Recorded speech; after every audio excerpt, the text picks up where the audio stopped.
Yeah, hello. This time I couldn't really do it myself from doing the voice. Hi everybody. It is I, Card of Jax. Welcome to the stream. This is my lizard. My Iguana. and my co-host Gabe all the way over there. I'm all the way over here. Yeah, all the way over there. All the way over here. All the way over there. All the way over here. It's like so far yet so close. Anyways, so I guess I don't need to tell you what we're gonna be playing today. Hello, So- Purple Chad. Hello, Purple Chat. It's more beyond. Um, so yesterday, oh my gosh, it begins. Where are the bits? What are the bits, Brian? You know the rules, You and know so the do I. Um, so we're gonna continue playing a little bit of Metroid Prime 4. I had unlocked yesterday the Viola bike in Volt Forge, and then we did those racetrack scenes in Volt Forge, which I guess were a tutorial of sorts, but I really found it kind of odd that they would make it like a Mario Kart track rather than like I don't know, more parts of the forge that you're using your abilities to try and make progress through it, kind of like how the other games do it. But of course, I will. Yeah, I still plan on playing and all that, but they're setting it up. There we go.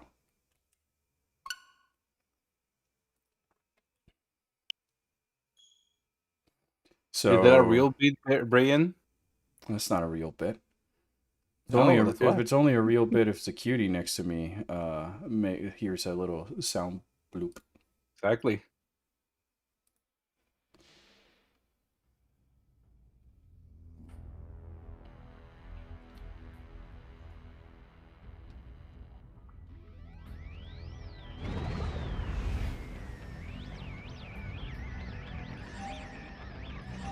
You're playing with fire, Brian. Hey, You're playing with fire. hold up a minute. How the fuck do I have 12 and 33? 33 seems like a big number in terms of scans compared to items. Unless I've been missing a lot, but is it just me or does Fury Green kind of have the same style as Phendrana Drifts? Musically, I mean. I don't really get that from Phendrana and Fury Green. I see more like Rio-ish, but foresty. I guess there's a few rooms, but that could maybe have it, but it doesn't. Fury Green has this more bombastic melody rather than like the chill vibes from Phendrana. But that's just me. I haven't heard the music enough because I don't feel like maybe I spent enough time in those rooms to like listen to the music. So, anyways.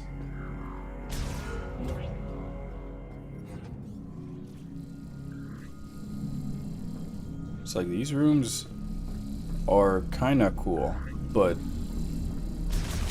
at the same time, I guess I could, like, they're pretty, and I like the art direction, but where's, like, the storytelling, for this area? Aside from, it's a bike factory, and, like, it would have been cool if you got to see more of, like, I don't know, shit going wrong, or what the Lamorne used to do here aside from bicycles and motorbikes. Because you also made, like, robots and stuff, but you don't really see like, alright, this is where they make the violas and this is where they make the robots. This certainly does feel like, alright, somebody escaped from where they're supposed to go, but we'll see. Maybe there's more to the map that I don't know. Well, this is certainly a boss room. I'm excited to see. You think so? Yeah, maybe. I guess I have to use the bike to fight the boss? That might be interesting. I mean, it was the latest power up I collected, so I'd assume that maybe there's something to do. Ooh, orb boss You fought something similar to this. in Federation Force, yes. No, I mean, like, there was a small enemy that you fought. Well, Oh one of the yeah, tower. yeah. The guy with the orbs, Zelios, Helios at home, developed by Lamorne to manage Voltforge's factory and installed to an organic computer. Ooh, fusion with a Metroid has made it uncontrollable. It's artificial intelligence installed to a computer, creating using organic cells. It was tasked with administration over Voltforge's vehicle manufacturing operation. And continue to follow its instructions through and beyond the extinction of the Lamorne. With, oh my goodness, what is this song? Whoa. With factory output persisting until the encounter with a Metroid. Fusion with the Metroid prevented Zelios from making decisions, causing its instructions to be forgotten before it modified itself into a battle AI. It has devised several attack methods, including beam attacks using converted electricity and explosive nets. Alright.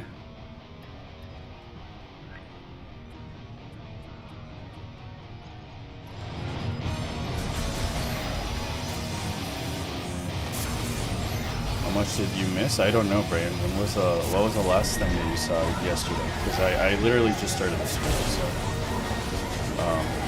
I'm continuing right after.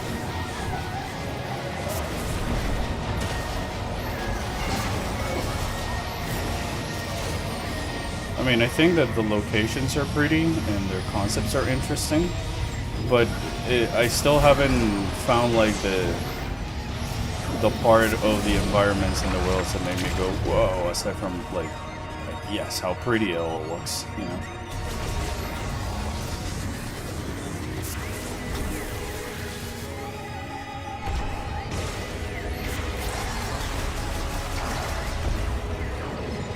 I was just hoping for like a little bit more environmental storytelling, giving this is the pinnacle of the machine era belonging.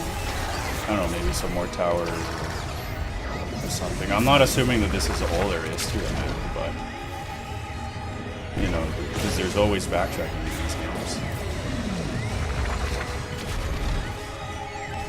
Oh, you stopped at the part of the desert from the bot? Alright, so the thing to keep in mind then is I just went through a factory I went through an entire bit to reactivate the facility so that I could get the viola.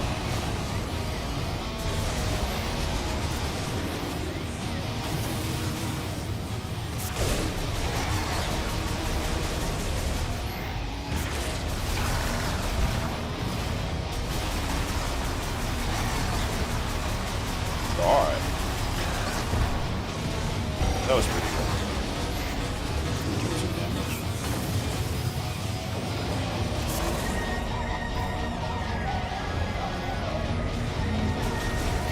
Spoon. Oh, that was a direct hit. Bullshit.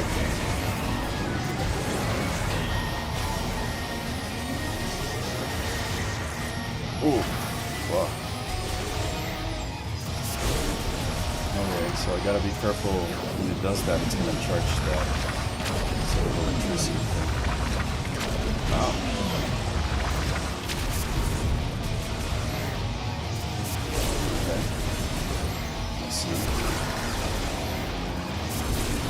Like, it would have been cool if we saw more of this Stelios sort of picking over the facility, kind of like how in Skytown you got to see Gore's face when he was, like, hijacking Skytown. And maybe they gave this guy a face. I'm pondering on this orb.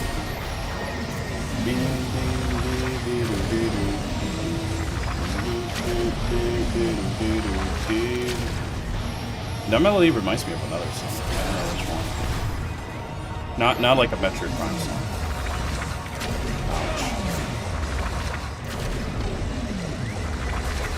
Ouch. Yeah, so far the music is my favorite part of the game. So I'm glad that at least is a thing. How you doing, by the way? Glad to see you around here, buddy.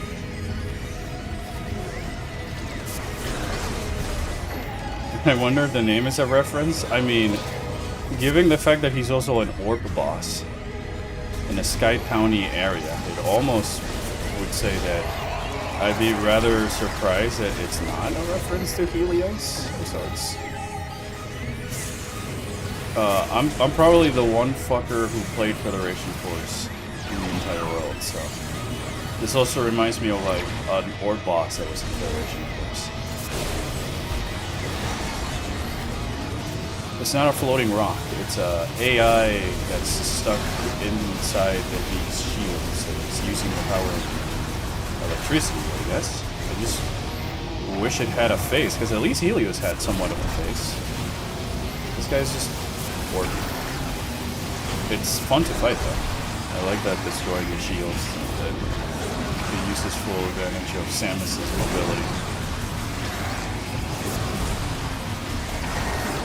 Oh shit. No, not again. Ooh. I can't even fight it with a bite. So what was the point? I just got the viola. I feel like the only thing I used it was to get to cross the chasm to get here, I guess. Alright, well, there we go.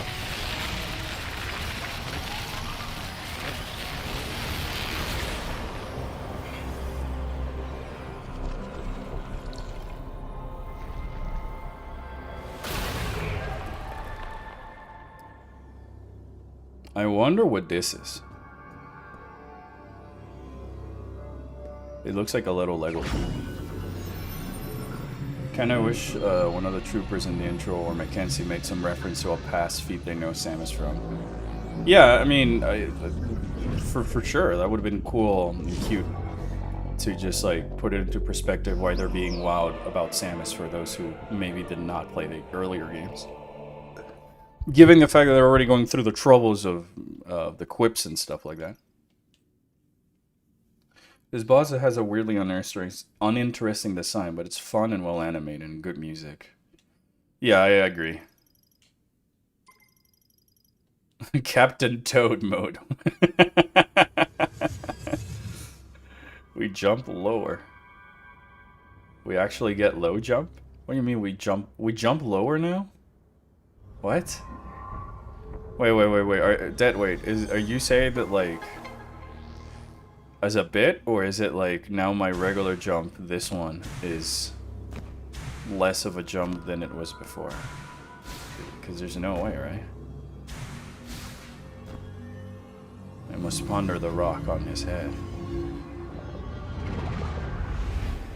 How do I feel about the Viola suit? I really love it. I think it looks very clean and very cool.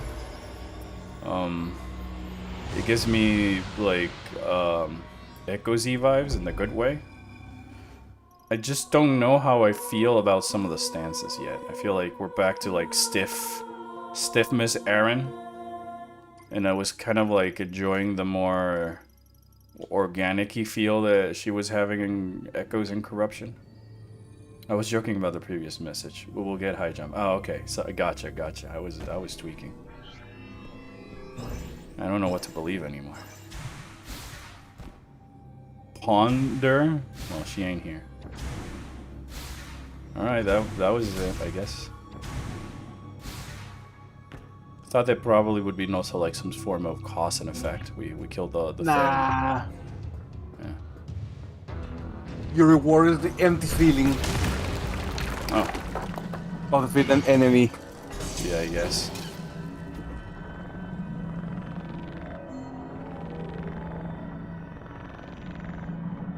I just find it funny that, like... Oh, there's a missile. Alright. I'll take this. Thank you very much. Yes, very well, thank you. Chat, should I look up what the Silex amiibo does when you tap it? Because I don't have it. And I'm... like... just curious. What does he say?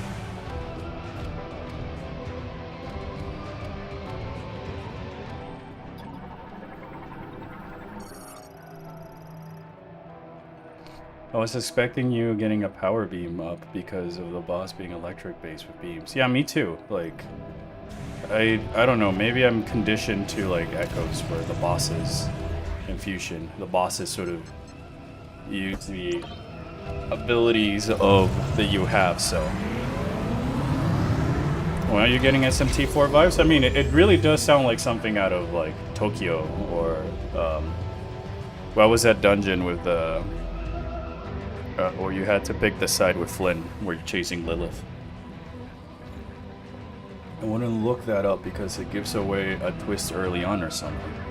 Really? Really? No way. What? Now you know. Okay. Thank you for letting me know. I definitely won't be looking that up then.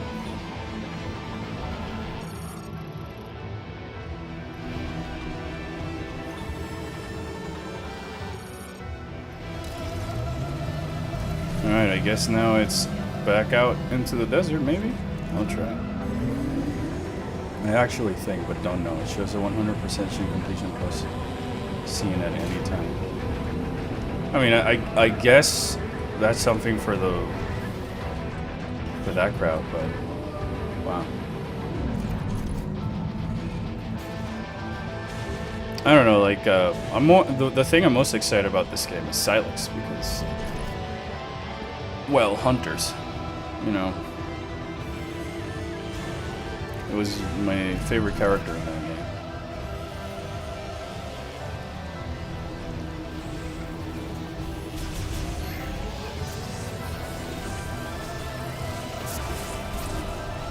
After the bike tracks, I think Retro should revive F-Zero. I would give it to the guys who are making the fast racing game, because those games are way more F-Zero-y than anything I did in that bike segment.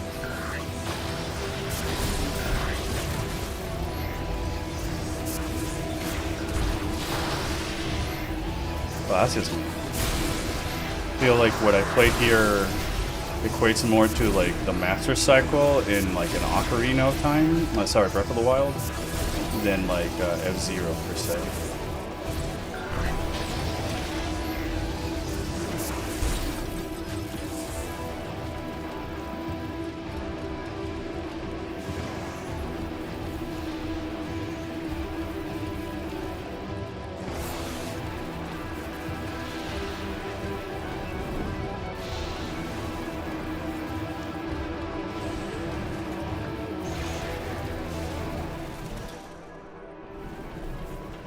Oh.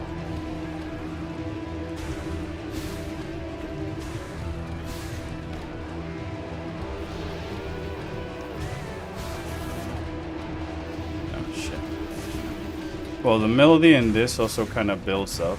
I've noticed the change in the music between when I first come into the facility and it's like deactivated, and then how it sounds on the outside when I'm like in the power of the lightning, and then how it sounds on the inside when it's all powered up. But I don't know, I looked at these superstructures and I was got it ready to like lost and going up and down, but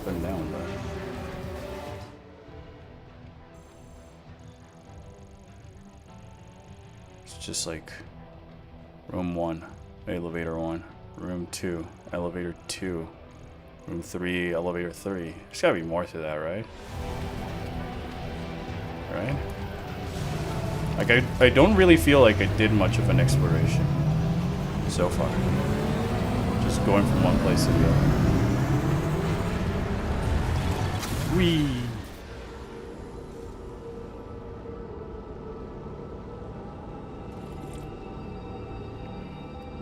Yeah, I also gotta finish it, Dead Weight. I'm just giving my thoughts as I'm going.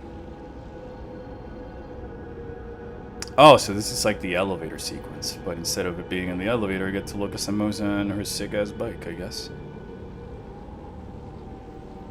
The thing that I find sort of weird about the viola is that it's just picturing a Lamorne riding it and like their tentacle head things just flapping in the wind.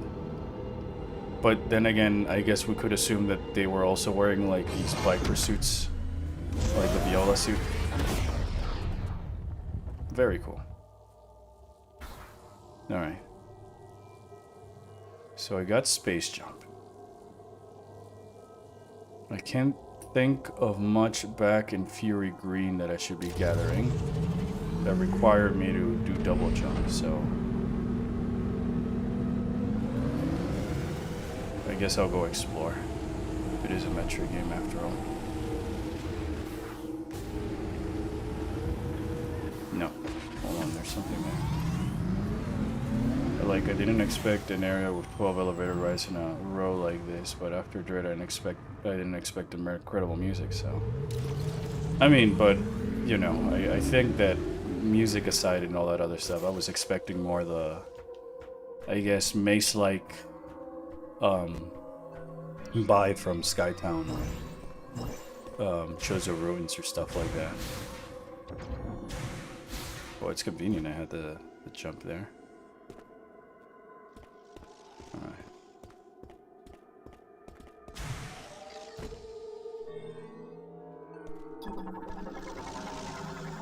Mechanoid Scout Bot emits waves from overhead and to detect a map, the position of Viola in the area.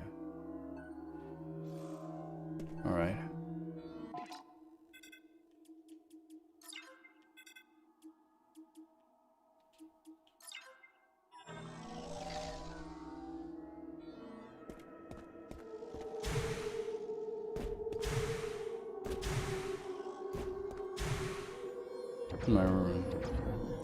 I feel Prime 4 similar to 2 and 3, very guided, but also remember Prime 1, the suit tell us where to go after time moving around. Well, I mean, all 3 Metroid Prime games tell you where to go, but there was 2 different trains of school of thoughts. There's the, well, 3, I guess. You know what, I'll go to the volcano, that looks cool. I saw a picture of it online.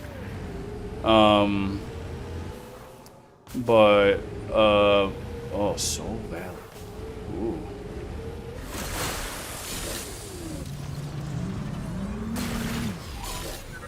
No, no, no, no, no, no, no, no, no. No, no, no, no, no, no. No, no. No, no. Oh, sweet, okay. So, that's kind of cool. I can go to wherever, I guess. Bird. But like, in Prime 1 and Prime 2, the suit told you where to go via the hint system. After you spend a certain amount of time sort of meandering in it. Like, at the end of the day, all Metroid games are rather linear. The question is, how many times did the game give you the opportunity to just, like, explore? Oh. Okay, that's cute. And get lost because there's more than one way forward or more than one thing that you can interact with this new ability. And some lead you to dead ends but reward you with like a power-up, while others actually lead you to the straight way forward. Metroid Prime 1 has the advantage that, you know, when you start in rooms like Talon Overworld or Chozo Ruins, that big open room is like it's got multiple doors connected to it, so it might encourage players to just search into different areas and what have you to try and find the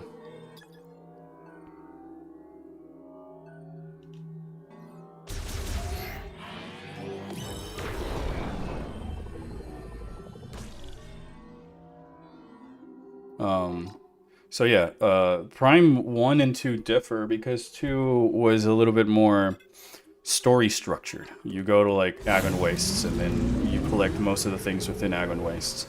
But Agon Waste itself felt like a maze and a puzzle because you had Dark Aether and had to sort of figure out what was the best way for you to navigate from one place to the other. So there's a lot of like thinking and backtracking and stuff like that. And Corruption is definitely the most linear. Hooray! It had the Mackenzie hand-holding, but it was the Aurora unit instead. But I don't know which is worse, if you may, at this point, because the Aurora unit, I can shut it up either. Like, I can turn off the hint system and Corruption, but the Aurora unit will still talk to me. And if that's the case that they went with this, oh no. Why? Why not give me the option?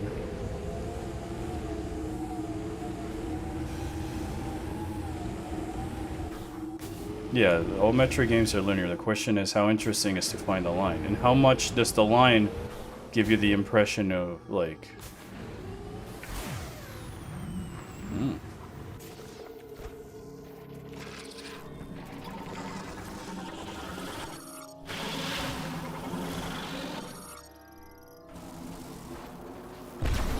And stuff like that. And so far, Prime 4, I feel it more structured like Corruption than the original game, or Echoes. Giving the action-oriented focus in the intro. Yeah, you cannot turn off the Aurora units. You can turn off is at the end of the Aurora units, the hint system will ask you to open the map and tell you where you go. That's the main difference. Is there anything here?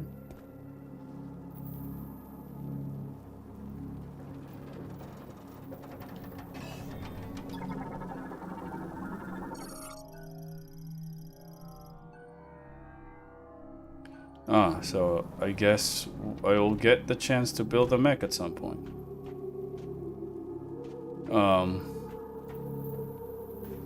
Okay. So my question is, how do I get there?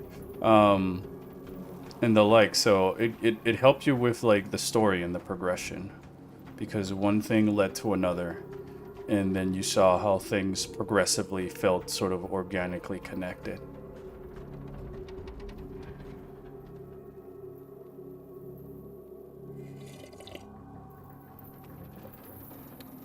My problem isn't that there's these areas we've seen are linear, but they don't make me think how much bigger is this area or world. It's like they answer it to stop your imagination asking that.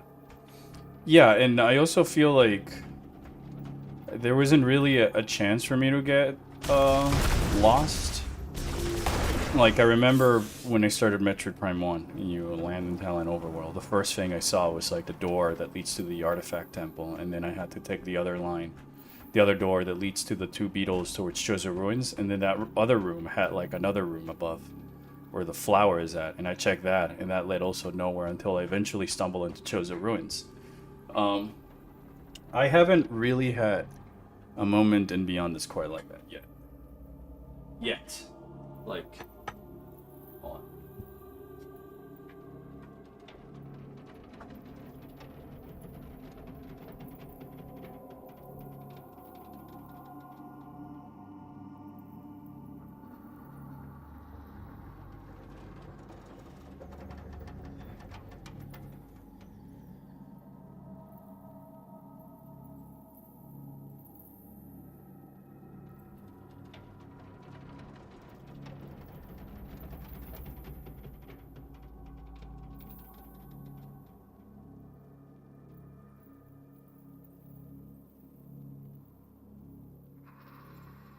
Right. My microphone cable was dangling. It almost came disconnected, so I was trying to prevent big audio spike. Like, I don't... I feel like I have two master keys, but I've done nothing to earn them. In the same way that, like, you walk around... you know, I have two keys, and one of them I got just because I sort of like helped Mackenzie reach base camp, and all of a sudden there's a boss room. And then the second area I jumped through like a total of 7 rooms. And then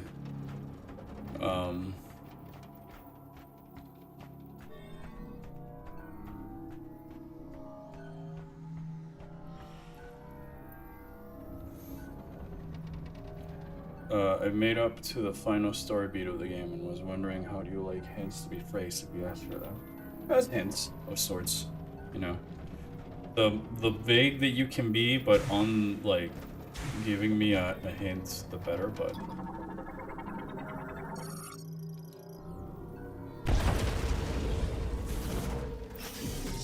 like, I don't know if what I'm saying is making sense. A surge of electricity will cause it to activate. Maybe I have to turn something on then.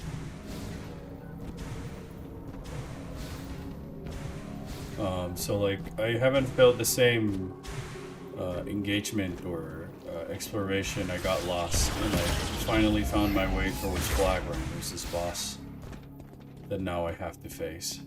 It was literally, I just went down like...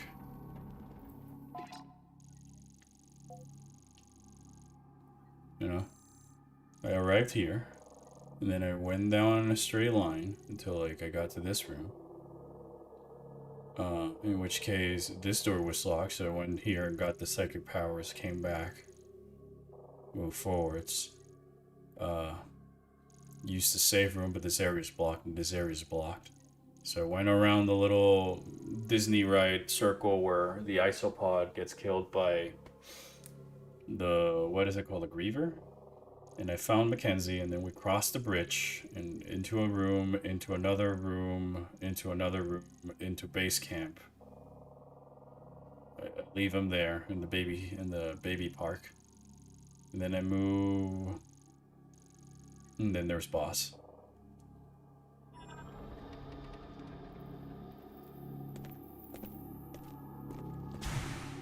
Chozos must have been a more sadistic race. And I think, what does the Chozos and the Lamorn have to do anything with the game this time? Alright, so I'm guessing this is something I can not get, probably. It says I need an electricity, and I don't have anything. The keys are easy to get. Maybe it's just the first area section. I sure hope so, because like, you know how in Echoes you had to get like the power-ups in order to then get the the temple keys to then fight the boss and then get that power-up and the energy. There isn't quite something like that here. Like I did the 3 trials in the Mario Kart tutorial of the bike, and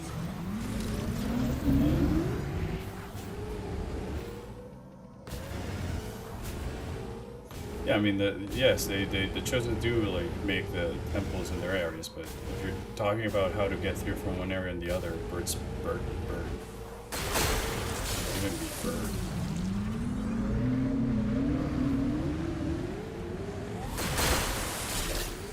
Nonetheless, the area has some beautiful areas. I mean, they're pretty, but they don't really tell me anything about it. And I'm saying this from like my first visit, but when I walked into Chozo Ruins and I saw all these rooms, I kind of felt that by looking at the room's name and then just being in it, I could kind of get a picture of what might have been going on in some of those rooms. But when I came to like Voltforge, and it looks cool and the sound is pretty, it was like elevator. All right, that's one elevator. Irradiation floor where they bring up bike pieces. All right, cool. Elevator 2, and then there's this where they build bikes. Cool. Elevator 3, and then more parts being processed, and this outside, and then you get to the other tower, and it's elevator 4, a hallway. Elevator 5, a hallway. Elevator 6, a hallway. And track. So there's not a lot of time for me to get immersed on the surroundings, because it all is not telling me how these different rooms used to build different machinery, because the lore before I went into there is that this is supposed to be the pinnacle of the Lamorn machine era. And they built all these machines and they had to stop, because if not, it was gonna like consume the resources of the planet. But when you go back, it's just bikes. You don't see like the production of the robots that you keep finding over and over. The second part of the second tower was just more fighting enemies, and then once the enemies are done, I can go to the other room, rather than like, all right, I'm forced to find something in the room and then pay close attention to the details, so that way I can, I guess, find the way forward. But it feels as though it's just a minute. Like, I feel like there were more rooms, and you saw how the machines that they once made for... No, leave me alone. I'm just exploring and talking to chat. Alright. I didn't need a reminder. another scene transition. What is this place? To be fair, it's a factory. Yeah, and Phazon Mines was a mines, but it had a lot of room and diversity, so you really felt like the Space Pirates conducted more than just one type of mining over here. You saw them process the Phazon and how more corrupted and stable it became the deeper you went into the mines and less industrial. And how they're bringing the Phazon from the mines into the surface and potentially even the Orpheon. And stuff like that. Like, the areas look pretty. They sound insane, but that's like 25% of the of it. Like, again, this area looks pretty. It's insane, but it's just a hallway to go forward.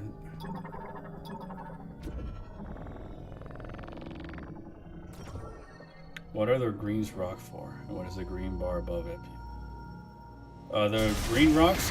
No, I think. Oh yeah, I think they're from like some to grow a fruit or something that we need to do. And the bar above Epion is just, I guess, my boost gauge.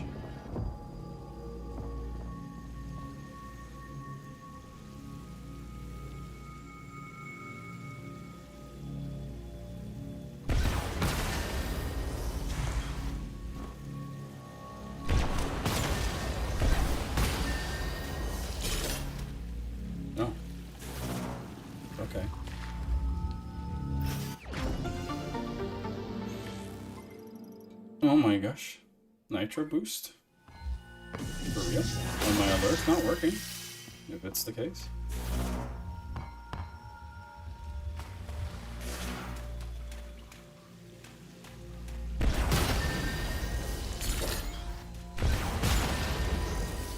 Like, the Prime games, the main thing that I think made the Prime games magical is just that I got so much more out of just looking at the details of the world. But, you know, I was in Voltforge, and I didn't get much of a semblance of what they do here aside from mass-producing bikes on ad nauseum. If it's the great machine era for the Lamorne that allow them to build all these other machines. The guy just tells you and all that stuff before you go in.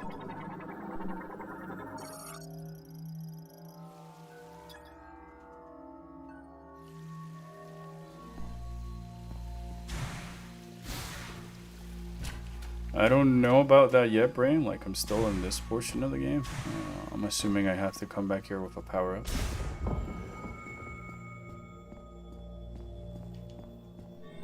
Like, to be fair, I didn't really see anything about the game before its release, outside of, like, the things they showed in the directs. Transition. Loading screen. Alright, let's actually go to the volcano. This game is... Loading screen? Yeah, there's a lot of loading screens. Yeah.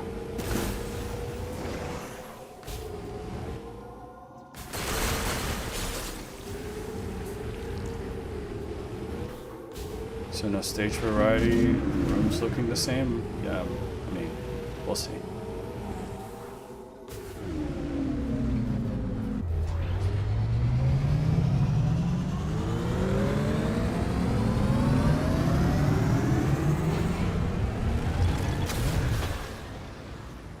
Alright, scene transition.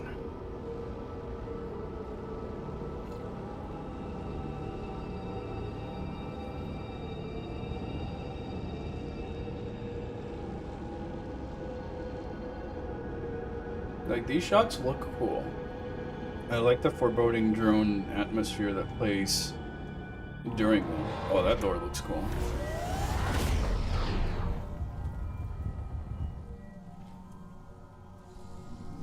Is that an item sound? Or is that just this? Oh, that's just that. Maybe both? I remember this sound effect from Star Soldier's Vanishing Earth for the Nintendo 64. They use this for the warning screen when you're about to fight the boss.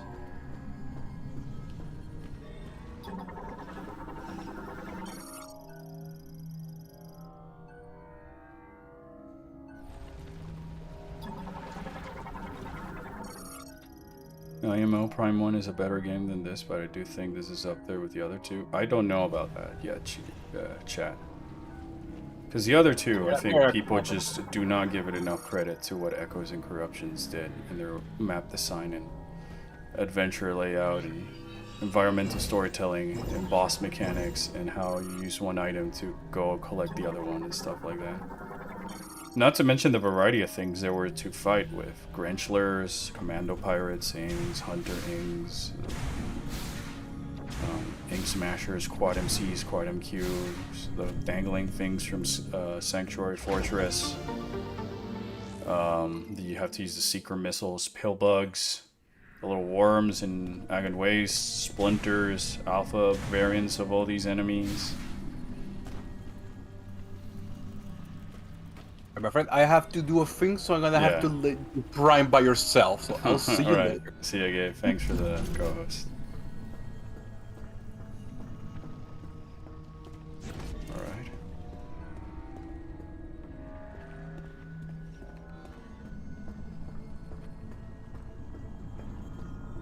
It's like, alright, there's a boost ball spinner, but it's just like right here in my path, so I didn't have to do anything to kind of find it.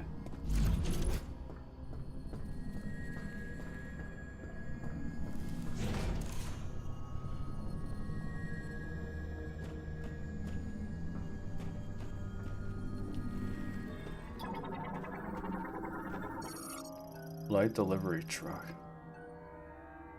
Used to move materials and machinery required for energy. The best Metroid Prime game really is Xenoblade X, featuring Neil Nail and Elma. You're saying that as a joke, but that game had more like environmental storytelling. The different biomes and the different creatures and their scan locks and stuff.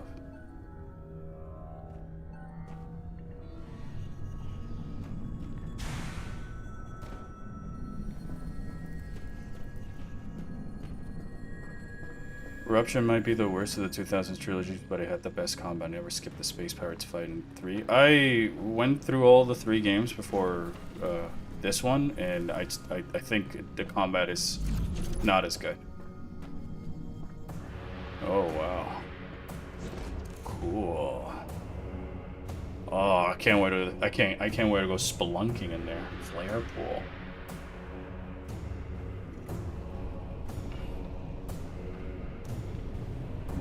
Can't wait. Lava facility? Sweet, that looks sick. Fucking Mordor looking at.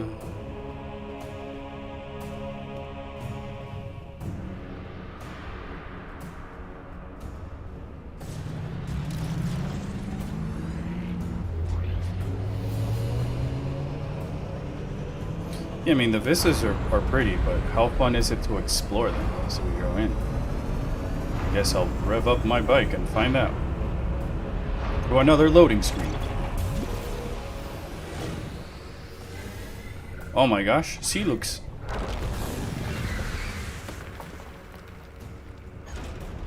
Okay.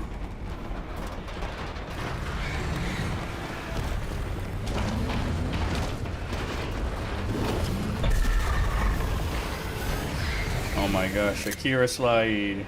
I know what that is. Alright. Okay.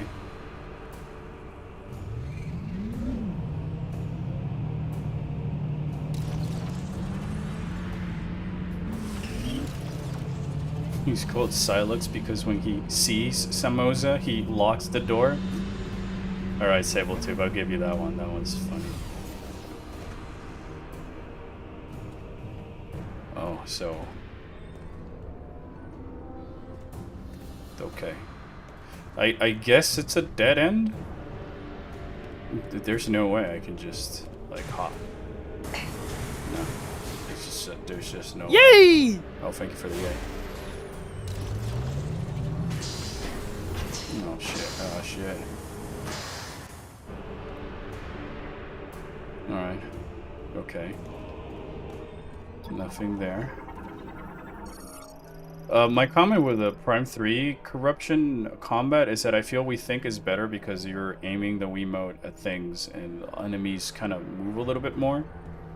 But like I was playing it before that, literally finished it. My latest playthrough is so fresh in my mind that, and a lot of enemies spin, a lot of enemies just hide weak point, a lot of enemies just sort of waste time. Nova Beam, Plasma Beam don't really upgrade your Power Beam, so if you're not hyper moding, you're not winning. Oh. Okay. Beep boops again. More Zybots. I don't know, I thought I'd be fighting some lava cavern dweller type of shit.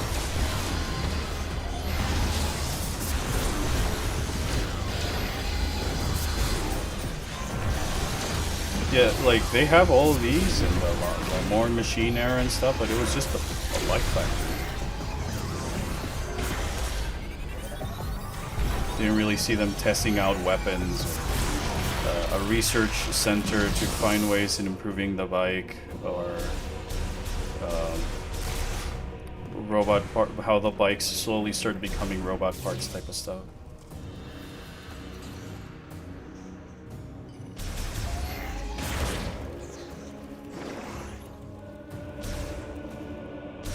This is a parasite at home.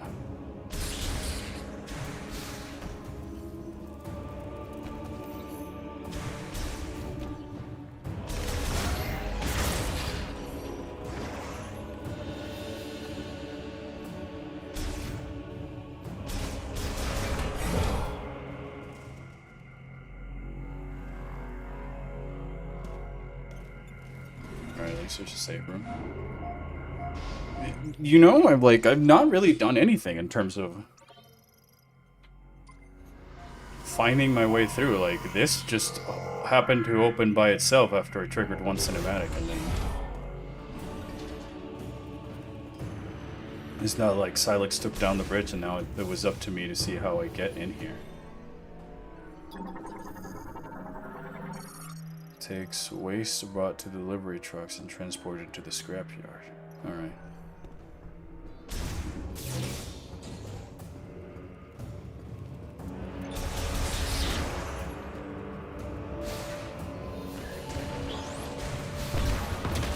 Oh. Oh, new enemy, new enemy, new enemy. Hooray. Wow.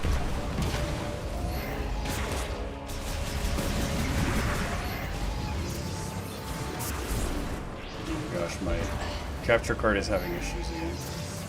So if it looks like I'm just doing nothing, please imagine that my screen just turned black for a microsecond. Or two. I'm trying my best. Alright. Okay. Come on, capture card.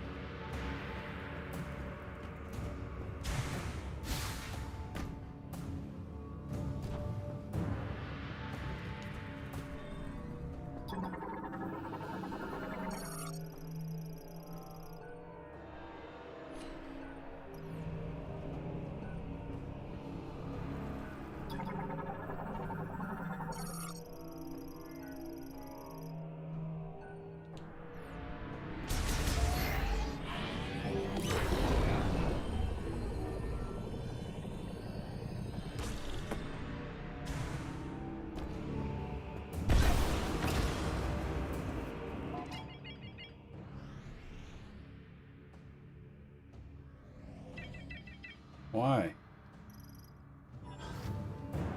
I'm a big boy. I played Metroid Prime alone with no guides and shit when I was a kid. What makes you think I cannot take care of myself? Why can't I just turn that off? Alright.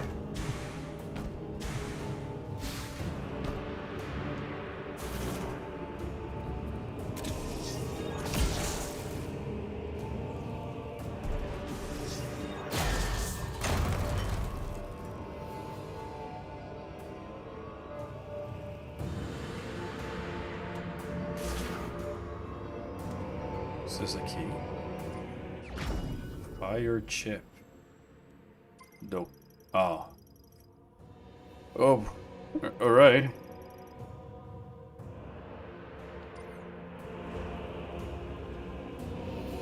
Okay, so I guess I have to go back to Mackenzie. Alright.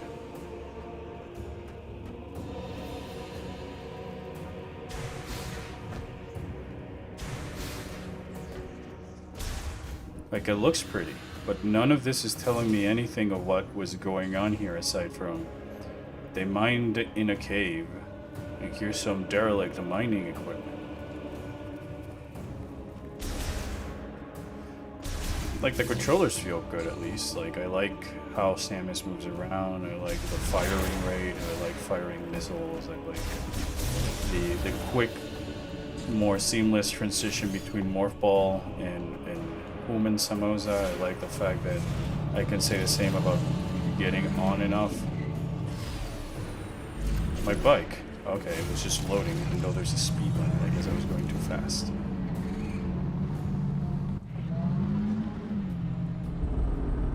Nope. So, not one roadblock, but two. Okay. The fire chip, Mega Man Zero, yeah, right? Okay.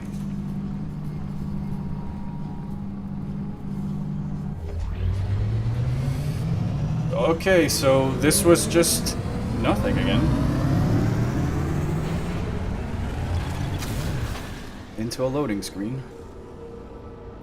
Mega Man Battle Network, my jam. The other areas have a bit more backstory, thankfully. The problem is that every area had backstory. Every area played a part to the bigger picture, and offering some a clue to the puzzle of what really happened on this planet and how much more creepier and deadlier it becomes the deeper in the rabbit hole goes. You go into that rabbit hole, which I've not felt in this since I was in Fury Green, since like I got my psychic powers in the intro, and I was just like dropped here. If that makes any sense.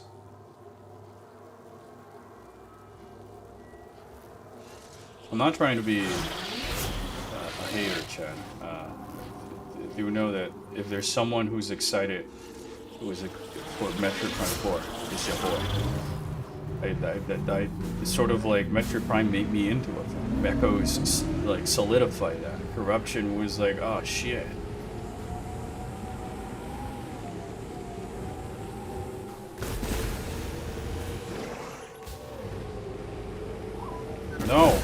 No. Yes, I'm going to you, I know. I'm pretty good with machines. Want to bring it back to base camp so I can take a look? No. I honestly... Why? Why do you have to tell me this? The other screen already had told me this. I have to take it to a level 4 Federation engineer. Yeah, we have to go to Mackenzie now. So I got the Viola bike, I got Space Jump boots, but I haven't used one or the other to get the next item for progression. Instead, I looked at a cinematic, I triggered another cinematic, I collected a beam, a chip, 2 roadblocks, and now I'm going back to Mackenzie.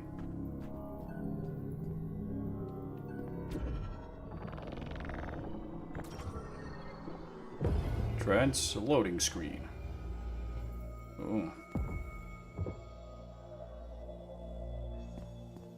Like, I do like this. Like, look at this lighting. Look at how it just came to life. It's cool, but it's only here. It's not like part of a bigger interconnected thing.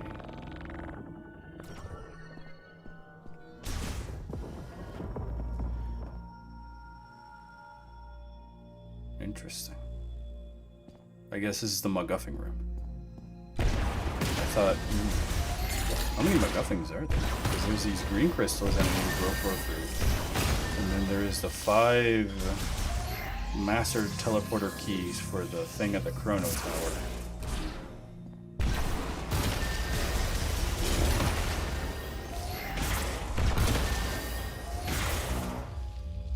Do noises. Yeah, I made a joke yesterday when I first arrived there that I had to sandwalk or else the Shai-Hulud would come and get me. You needed the bike to open the doors, which is kind of fun. No. Because like, I sure, yeah, I needed it to open the doors, but it needed the bike's like speed to jump a chasm, or its homing properties to like destroy something that allows me to go through. I just like, it's the same thing that the boost ball was able to complete, and the boost ball is still in this game. You just stay in place and boost ball. Pylon with an electrical conductive decoration at its center. It is etched with alloy that instantly amplifies currents. Linked to the device that activates when all pylons are electrified simultaneously.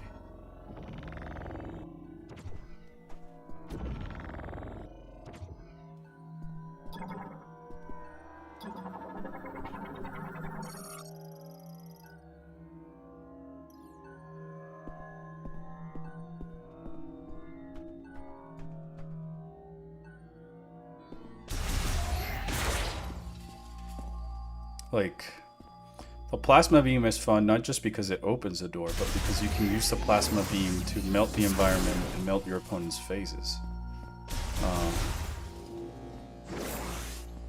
So like, it makes you look for more.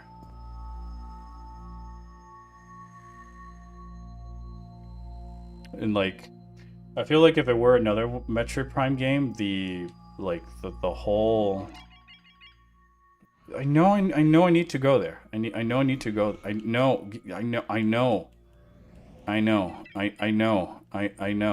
Leave me alone. I know where to go, game. It's not my first. You're only my first Prime game. Like, this in any other Metroid game would probably just be part of the map itself, rather than like some other loading screen.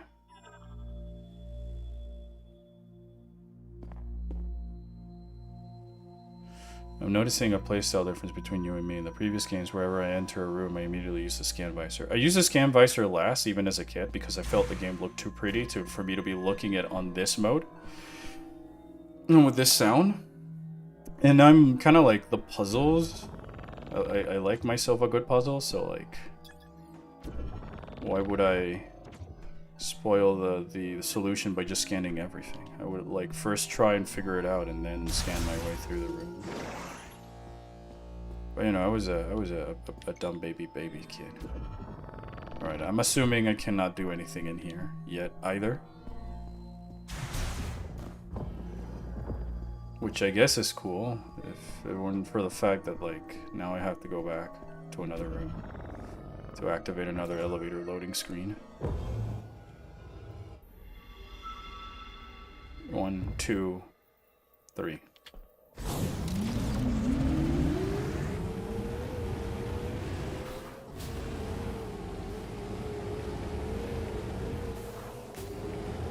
Well, I still have like my hopes that from what Tanabe had said in those interviews back in 2017 about the different time periods and stuff. I thought that we would have gotten something along those lines when we walked into Vault Forge and we bring it back to life. And among all the technological stuff that was there was the whatever time rift, and so we get to see this part of the map also like during the machine era. Something like that.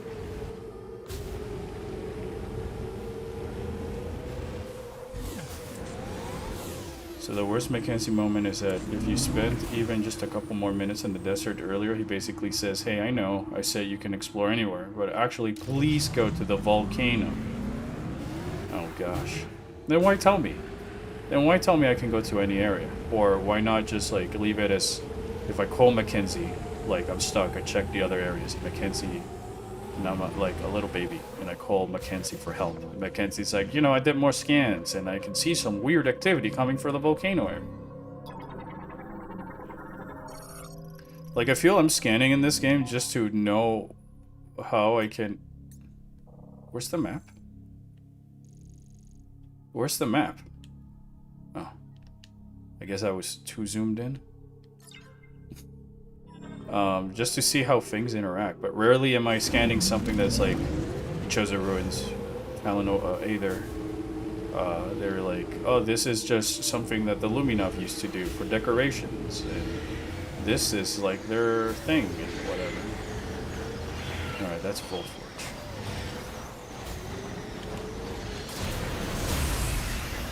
Didn't the previous game hit loading screens behind doors? Yes, but the thing is that there was a lot of smaller interconnected rooms, so you were still walking, engaging with the environment and looking at it, maybe trying to fight off some enemies and what have you, rather than just put the controller down and look at the loading screen. Mackenzie mainly calls from the desert and the Yamaha Moto factory. Well, yeah, but the issue is that he calls in the desert, which is sort of like this game's overworld, you know? And I cannot, like, stop.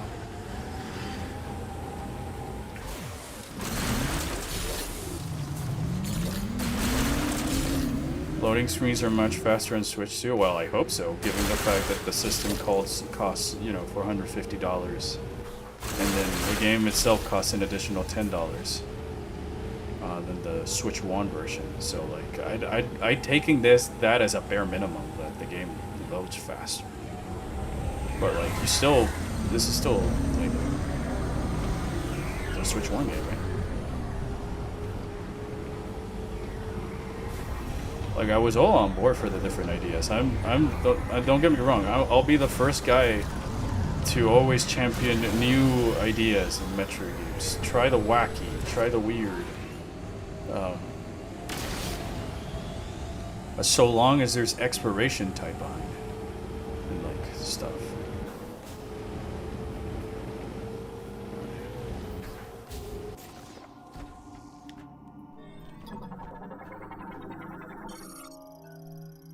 Psychic Lasso. Alright.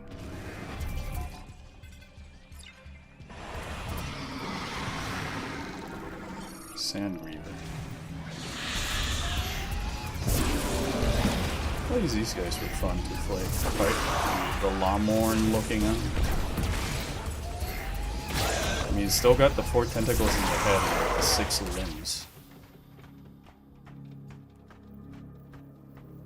What is my opinion on the Viola suit so far? I really like it. Despite my other whatever I might be feeling with the game, I really like the Viola suit since they showed it. Like, I really like it when devs and artists take the Samus silhouette and like just warp it and change it, but it can still read a Samus. So it kind of reminds me of that same magic the light suit and the dark suit and the PED suit had in the other games.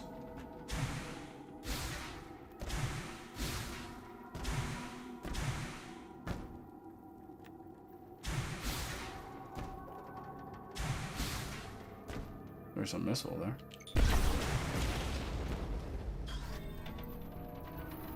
I have a stinking suspicion that it might just be better for me to try and collect these items once I have everything.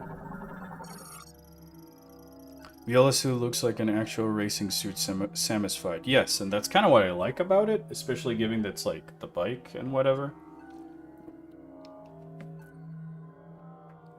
Federation cargo line vehicle was brought here when the Lamorn teleporter went out of control. The arm lock and the socket at its base was released with a powerful burst. Brought here when the Lamorn teleporter went out of control. Alright, so I guess my theories from before the game came out were starting to be a thing, I guess? Not that there's anything wrong or good or bad about that. It just shows that your boy's a little bit too much of a nerd, I guess.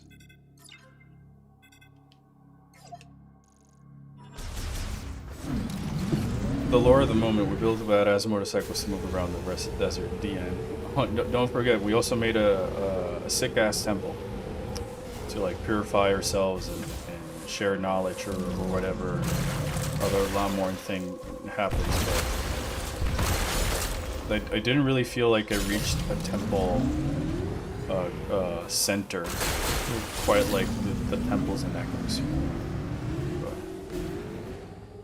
Hey, are you okay, man? Be honest, you sound down. Well, A, it's early, and I'm still having cups of coffee. There's a part of me that's just a little bit more mellow and relaxed today, in general, so that might be conveyed as that. And second of all, just like processing, like the game, I guess. Yeah, you know, I was expecting Like, I feel like there's a lot of ideas, but I'm not seeing the full picture yet of what sort of bigger cosmic threat that might be going on.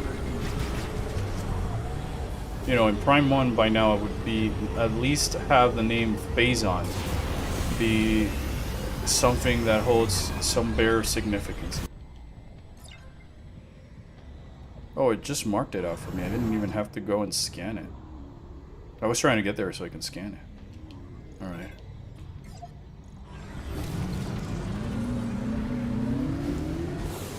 That's a dead end. At least the bike really controls well. I can say that as well. I don't mind the open world. I think Hit Me would have definitely eaten Samus on a bike in a Termina Field-esque so much, especially as like, alright, I did my Metroid exploration. Now I kind of wish I could just Tony Hawk around here, Kirby or of sorts. But like, I thought that they were gonna like put the Lamorne and the bikes and all this. You want me to say something that might help? Yeah, sure. Why not?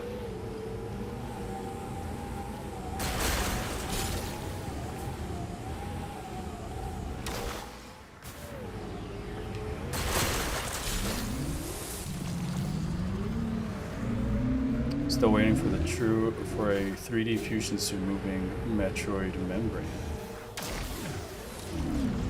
What do you mean by that, Banshee?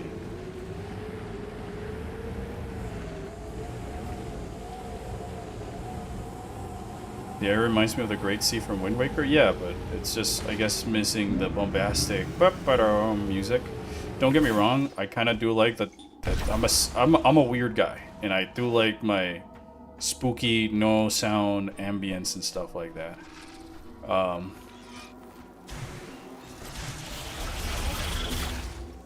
I'm also like, I guess, probably betting on the fact that it will change as I progress and something happens in the story. You know, this is just like state 1. I think about Nier Automata a lot and how the city ruins like progressively changes with the story. Oh, loading screen. All right.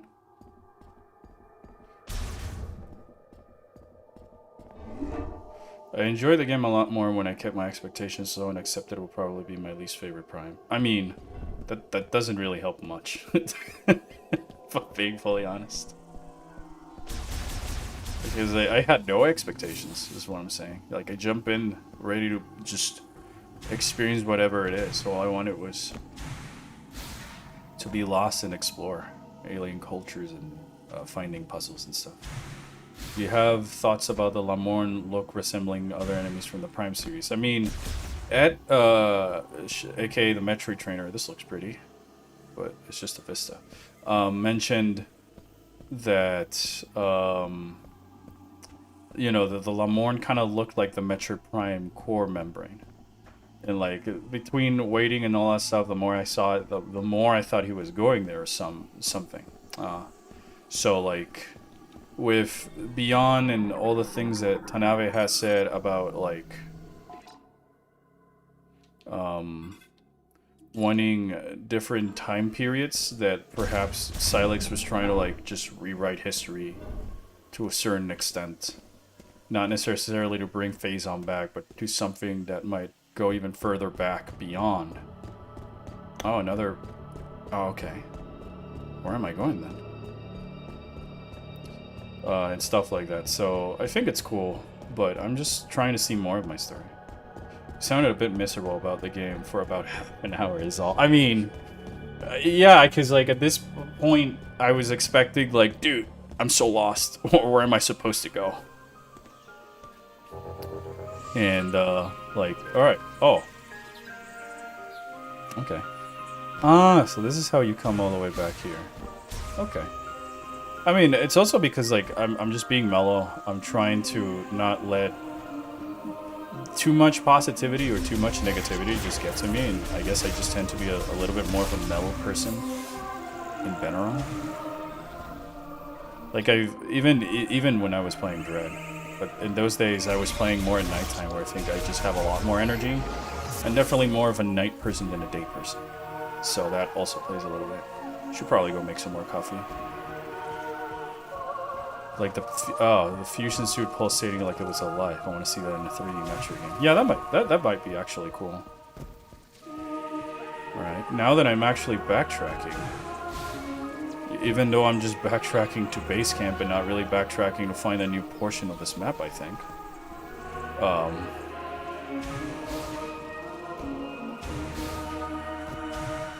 wait, there's a statue here. Can I scan this? Ancient curved statue from a single stone. Analysis implies that surface cracks were caused by a strong impact. Item detected within. Alright, so I guess I need something stronger. What happened to the Dread streams? They're on the VOD channel, or Orpheon Station. I'm moving most of the streams to that second VOD channel. The main reason I've kept it in the main channel is because I took a break, a very long impromptu break, to just prep for Prime 4 and what have you. So I'll eventually move those VODs onto Orpheon Station, which is where most of the other VODs are at, for like things that I've sat down and finished. Do you expect Silex to use his Metroid the way he has? No. To be honest, I didn't really have any expectations for how Silex was going to use the Metroids. I guess I expected that at this point, I would have a hint, a keyword hint, or what might be going on. Because story so far, I landed here to help the Federation fight Silux and his gang of pirates, and then Silux fired the artifact that caused a time warp that I guess teleported us over here in this different time period or pocket dimension or whatever it is. And then Silux is nowhere to be seen, and now I gotta have the Lamorne.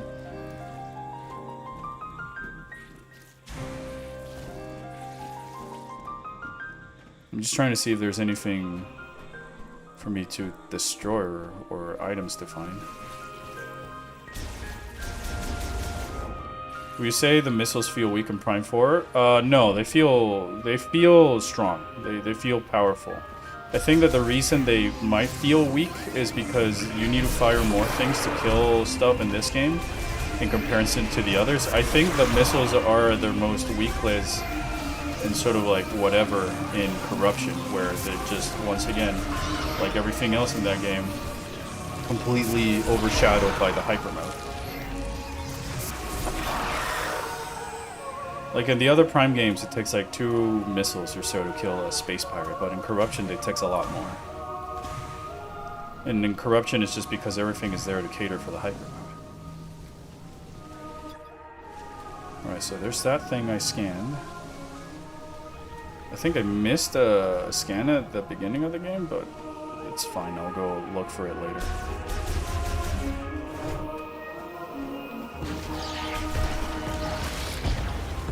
So like in Metroid Prime, I feel that by this current point in the story, I'd be, you know, getting the boost ball or going back to the gunship for the space jump. But at that point, I would have had a semblance of what Phazon is and that the space pirates are here. Thanks to all the world building in the Orpheon, and then, you know, by scanning the Chozo lore and the Chozo ruins, I would learn about who these Chozo were and the fact that, like, the meteor came down on the planet. My capture card is acting up again. Sorry. If I stop in place or I feels like I'm just janking, I promise is that it won't happen on the feed, but my screen that I'm using to play the game just keep going black. So I might reconnect and disconnect. I think just my capture card is seeing the end of its days or so. So I've tried blowing and cleaning all the connections and stuff. Like, I'm not going for 100% scans, I'm going for 100% items. Those are usually the criteria for the Prime games to just get the ending anyways. You know?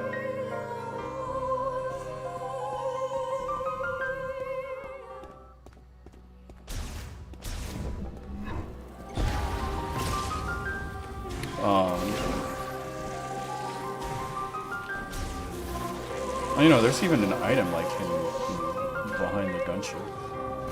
What capture card you have? I have a very, very, very old Elgato 60S.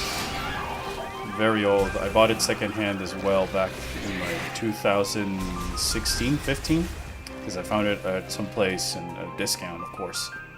I have bought this to make the Orpheon channel videos back when I wasn't sure about if I wanted to do it or not, so I bought it secondhand because it was way cheaper.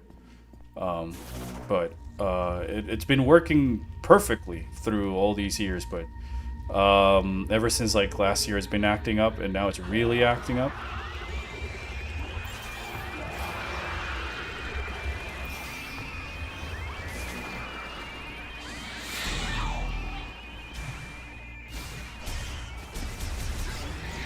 No, yeah, you guys won't see the issue, because the issue is not the capture card has like 2 slots, an input and an output. The input, it works fine, so you guys will be able to see the game no problem. It's more so the output part of the capture card, the HDMI, that is supposed to go towards the TV so I can play the game without any latency, that actively keeps acting up. Alright, so, like, I haven't really found anywhere else to go. Alright, let's go talk to Mackenzie, I guess. Welcome back, Samus. Come on, show me what you found in Flarepool. What if I don't want to? Sweet, sweet baby. Tell me. Tell me what Silux is. Tell me what the funny blue man for hunters is. I'm here for him. Alright, what do you got? It looks like a circuit, and it seems like there's a... Do they still push firmware updates for it anymore? I don't really think so, dude. I don't really think so, because it even the capture software I'm using is not even like the latest one from Elgato. I have to use the old one. This program converts the energy that the device emits into thermal energy and highly amplifies it. Okay. If I tweak it and integrate it into your like, see, I get more about Mackenzie's technobabble that I've gotten about the Lamorn and what they do and how they lived and what were their beliefs and stuff. Ta-da! Give her a try. Ooh. Ooh. Cool. Ba-ba-da-boom-boom.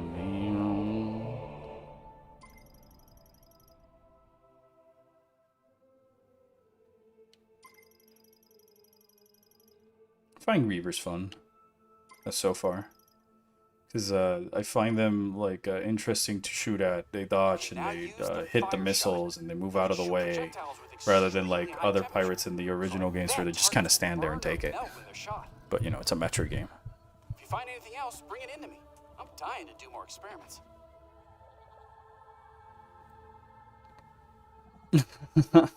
Alright, that little nod at the end was pretty cool. It's just so. What if you got a splitter that splits the HDMI cable to 2 before it enters the input? I think that the issue is just the input on the output slot of my capture card in general, and less so the cable, because I did try several cables. I did try a lot of all this other stuff. Like right now, it's off and on, off and on. I'm gonna just take the opportunity to reset it real quick before Mackenzie starts telling me where I'm supposed to go next. Unless, I guess he just does that now.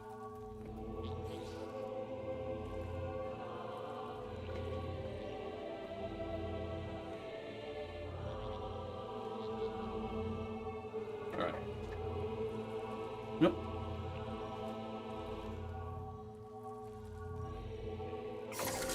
Oh, cool.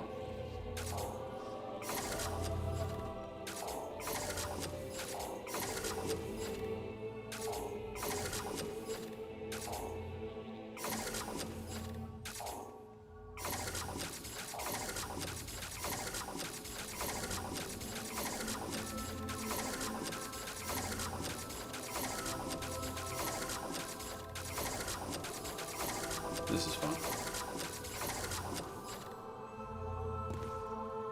Okay, so now that I have this,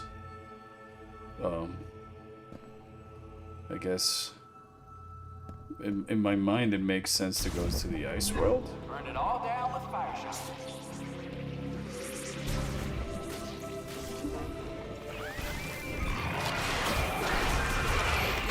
Oh, nice. Oh, my capture card, please.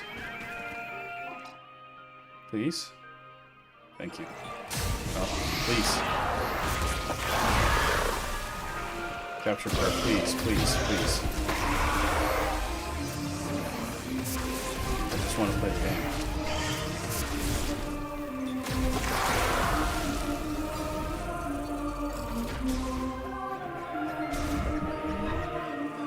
This is getting... It's really bad on my end with this screen.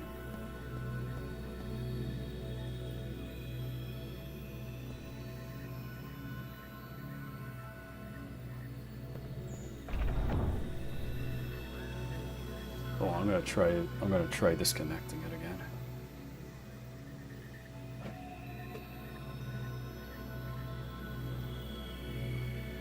Hopefully, moving it won't cause the input feed disappear.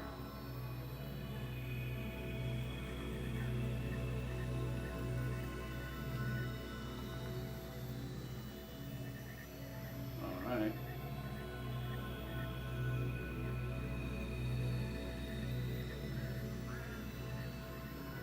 Oh, come on, capture card. It wasn't working. It wasn't this bad yesterday. Really haven't, again, touched it since yesterday's stream. I apologize for this, chat. I know it must not be fun to see me stop the stream or and stuff just because my own technical difficulties.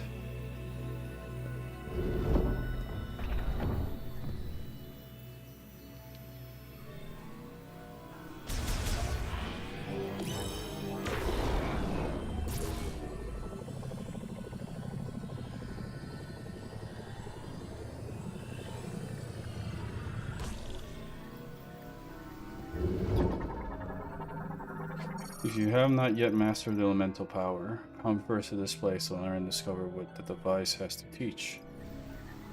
Okay. The one who wields well the power of elements shall explore to the ends of the world and deepen their knowledge of it.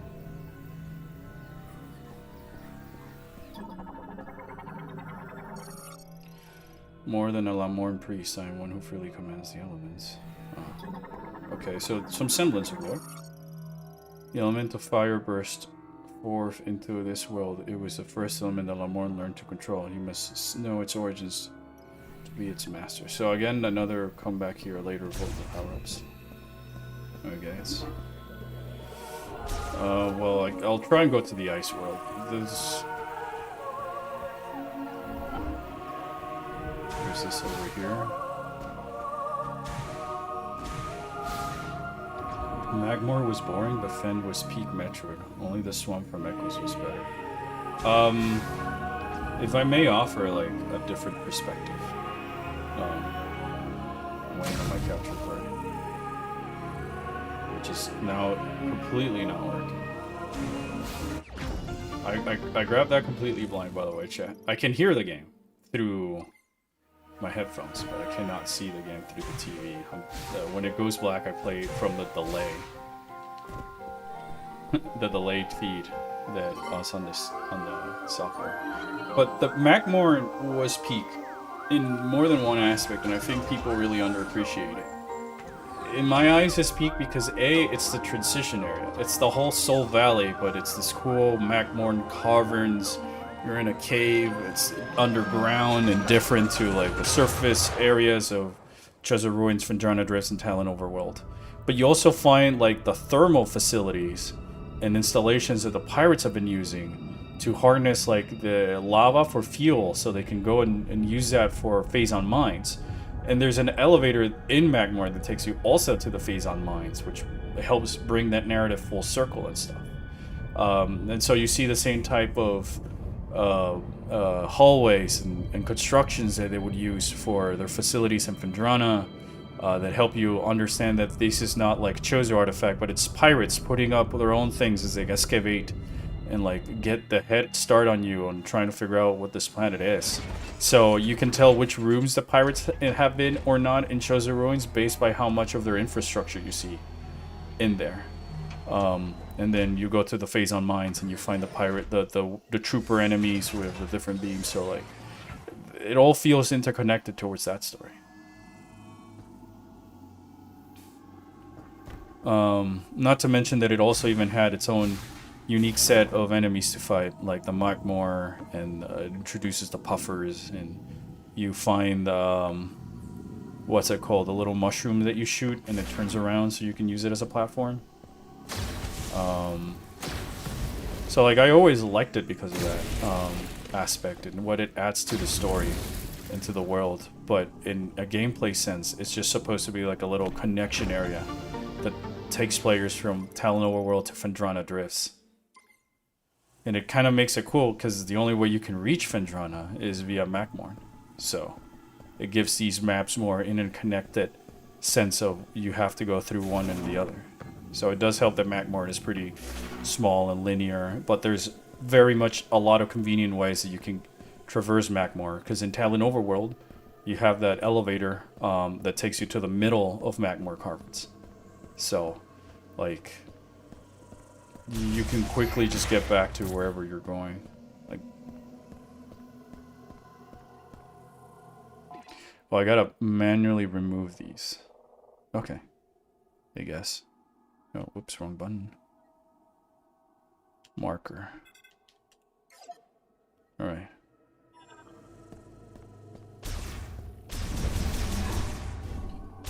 In Echoes, I believe most of the rooms are better as well.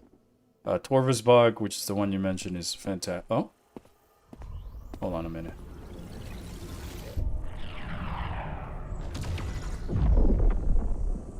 Oh, is the environment going to change now? Whoa.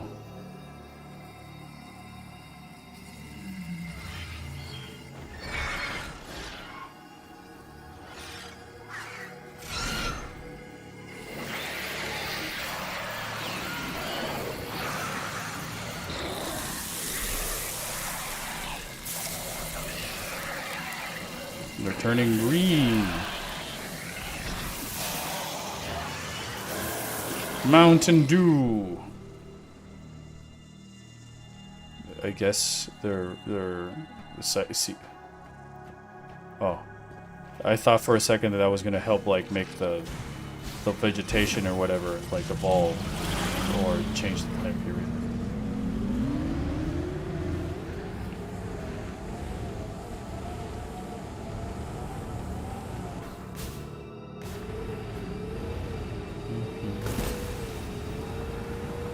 I was gonna ask how far you're into the game, but I have my answers now. Okay, sweet. I just got the fire shot from Mackenzie.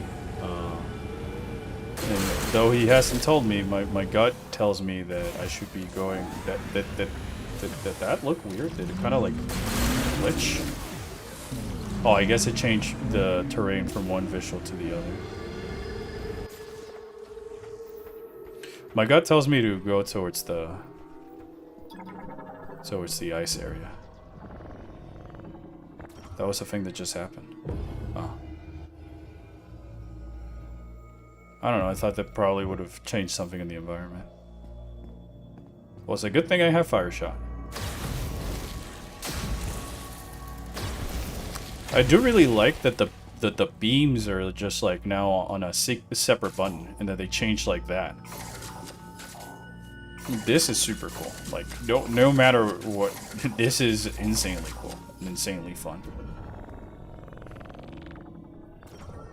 And that, like, alright, I get to shoot the beam, but then the psychic power beam, but I still have access to my other one. Whoa. Big room. Okay, let's find... There's gotta be something in here, right? Oh, new enemy? New lore. Who this?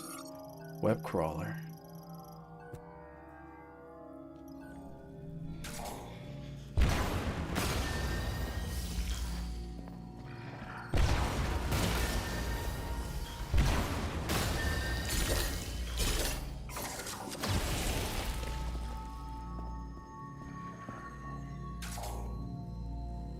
I might have to consider finding a new capture card soonish, but I don't know where I could find one where I live at. I can't just simply order one from Amazon. I'll find something.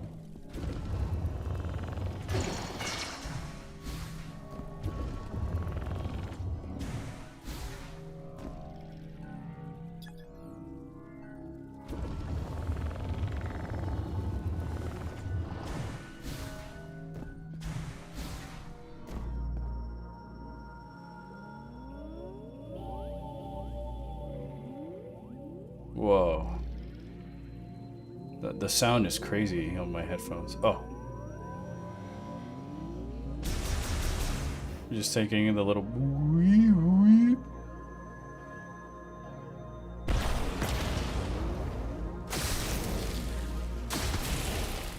Aha.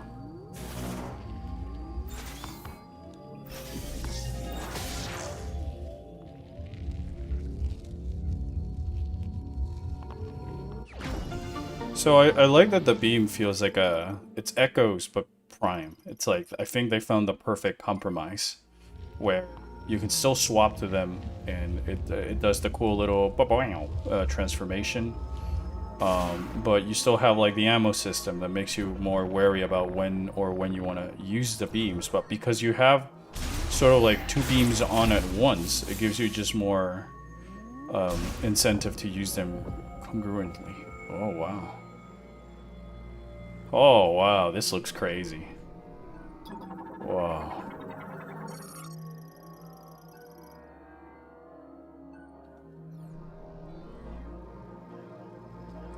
More rooms like this, please.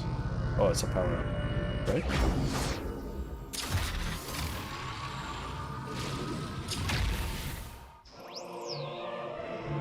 Charge fire shot. Oh, okay. Huh.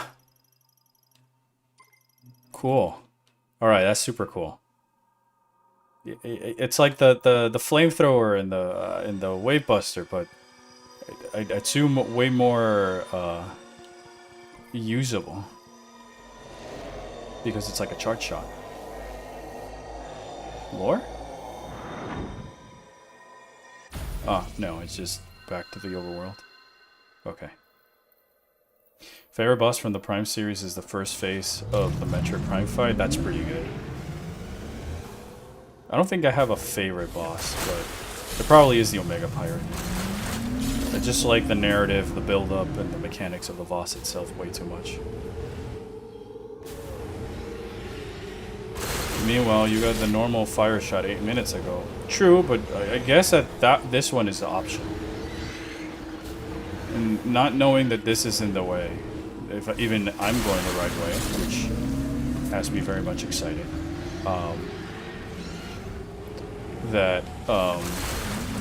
You know, I guess I stumbled upon it.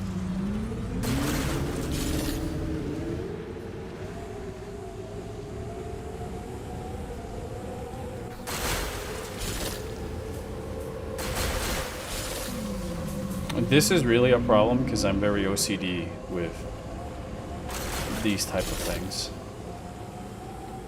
That's more of a me thing.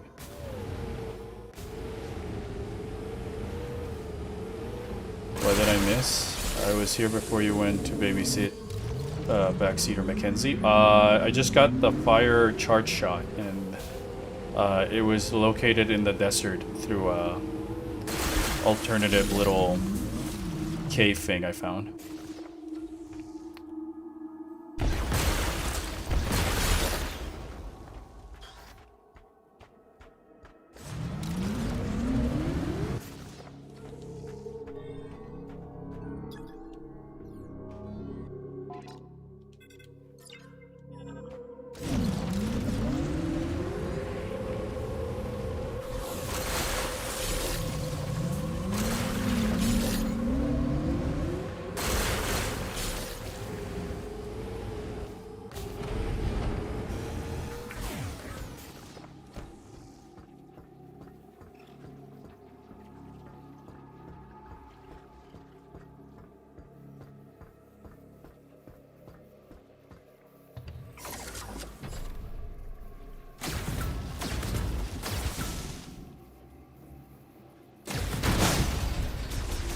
Yeah, Chad, what is your favorite boss in the Prime series? If it's someone from Beyond that I haven't seen, just say someone else from Beyond. Like, you could say like a later boss from Beyond. I'm asking just the boss.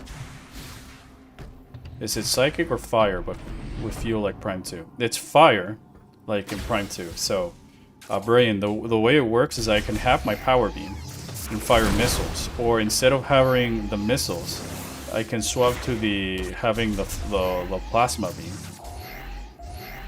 of sorts. And now I unlocked. Oh, cool. Pew, pew, pew. All right, that's super cool. It's not just like another shot. It goes in a different pattern and stuff. But I'm assuming all those beams are gonna share an ammo. So you just press the left trigger to fire the psychic shot, but then the right bumper to fire. Could Draxus or someone from Beyond? Alright. Just think that none of the other games match the level of hype that Echoes ends with. I mean, Echoes, it's my personal favorite, so I'd consider Echoes to be the peak.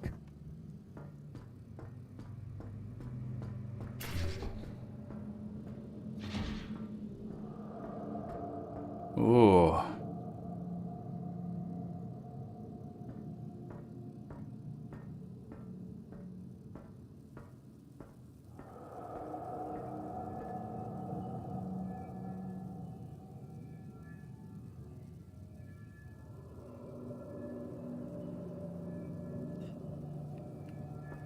Very Giger.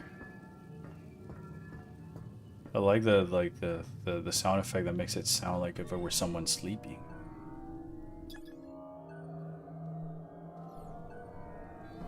But I'm assuming it's just an elevator room. Still looks cool, and I like the sound.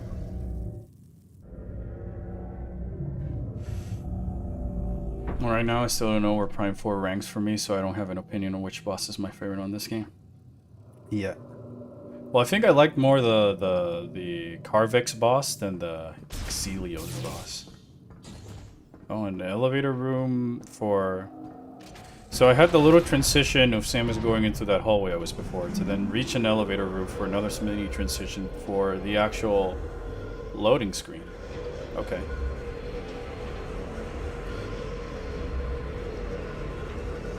The mini bosses and Echoes are better than the 3 main bosses, just my opinion. I can agree with that. I feel like the mini bosses and Echoes are just way too peak, dude. But with that said, I think that the Quadraxis boss like lives up to that level of spectacle, and that at least for Amorbis, it's like, you know, the first boss.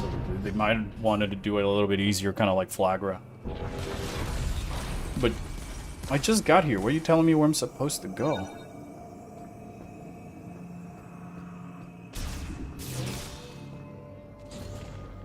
Ooh. I do like so far that, like, at least in this area, feels like I might be returning to the spooky crawlies.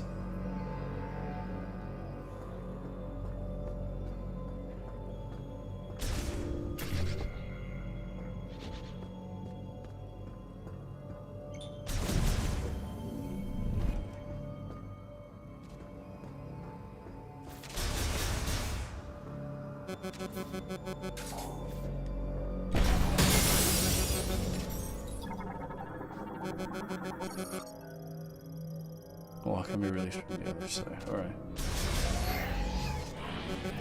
What bosses have I fought so far? Where there was Abarax, which was like the space pirate at the beginning of the game.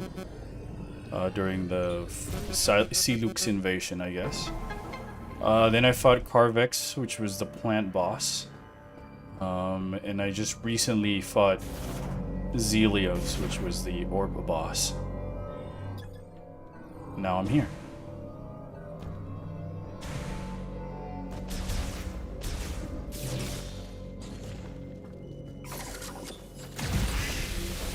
Burn. Oh, okay, so I guess if I had come here when Mackenzie's like, go wherever you want before I reach the volcano, I wouldn't be able to make progress here. So I'm assuming I'm heading in perhaps a right direction. Ooh. What is this song? Oh, wow. Whoa.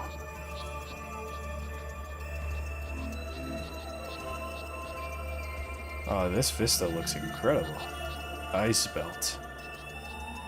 They really cooked with these vistas, but that's a quarter of the magic. Ooh, pots. Hold up a minute. Hold up a minute. I think it's finally started to kick in. That the environmental storytelling. Look at that. Alright, so they're carrying pots from wherever it is over this sort of monorail system into the building. Or whatever this place is. I don't even know if it's a building.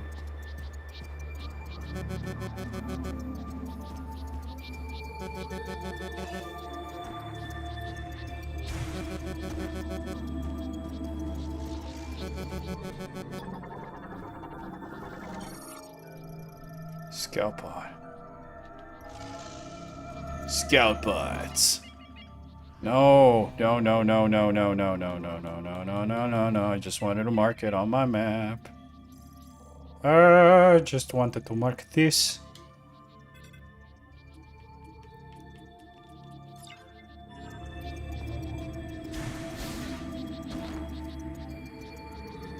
Wow.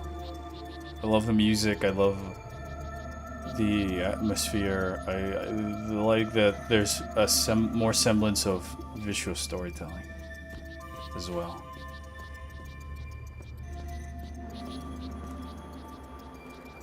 All leading to like this facility. A lot of the vistas feel like very much the painting of like Isle of the Dead, where they lure towards the middle.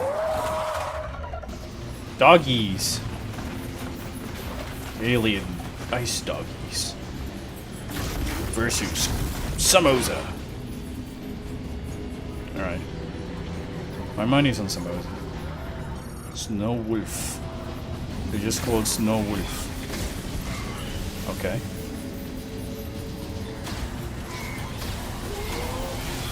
Die. Oh.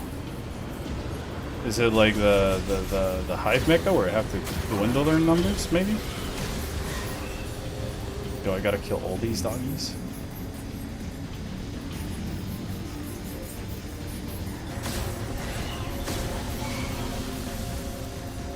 Maybe I gotta make my way towards the...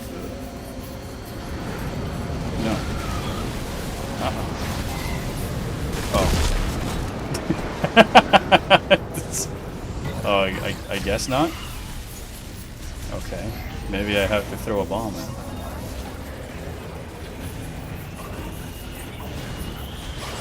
Uh-huh. No. Bad doggies. Here, play fetch. Beep. Dead. Bad doggies.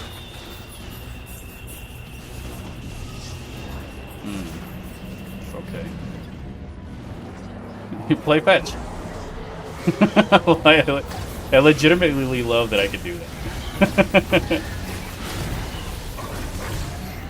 Doggy. Oh, hey, Pawn. Yeah, I don't know. Where's... where is exploration? Where lore? Maybe I gotta keep pushing my way through. Or not.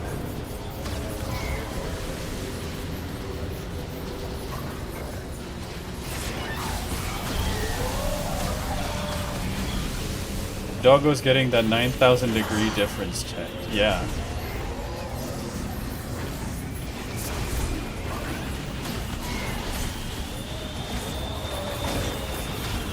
How many of them? There's just no end to these guys.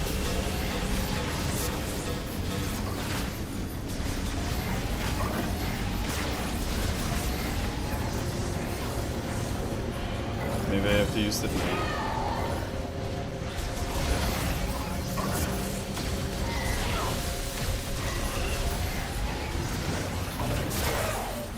Is this an endurance round?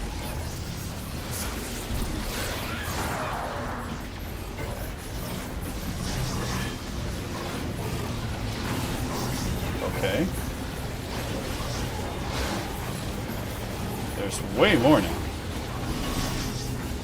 There's like a lot more. Holy crap. There's certainly a lot.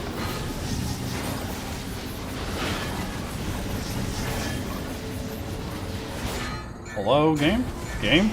Game? Game? Game? Hello? What am I supposed to... Oh. Okay. I guess first game over.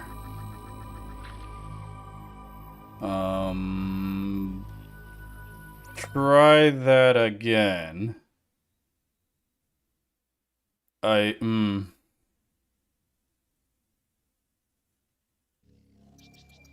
Dope. So confused. Also, cool death screen, by the way.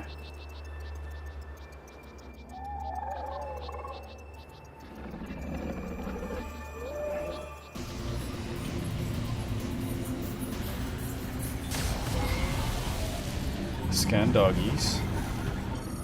Maybe there's like an alpha in the pack that I need to kill. Kamen Rider Alpha.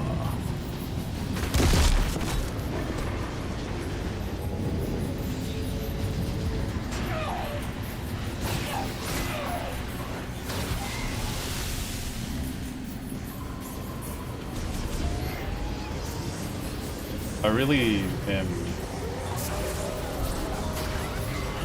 no comprender.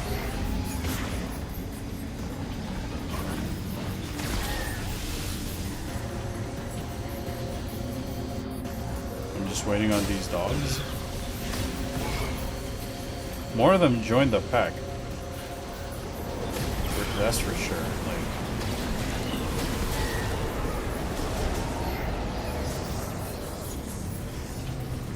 Like, okay. Like, I was right there. I was about to go into, like, this facility thing. I was getting excited. But no, it's a doggy survived. It is kind of cool that there's wolves in Metroid. Something a little bit more mammal. Certainly don't see enough mammal creatures in the Metroid games, so it gives it, like, that unique vibe of sorts when most of it tends to be, like, insects or reptile or bird-looking things. Die. Die. Dead dog. Shoot dog. Oh, hello. Hey, it's not my fault. Thanks for the follow, Noise Police. Really appreciate it. Gosh. Hello. Please leave me alone. I just want to go and explore Spooky. Maybe I have to go back. I don't know. Come here with my bike. Scare the doggies off.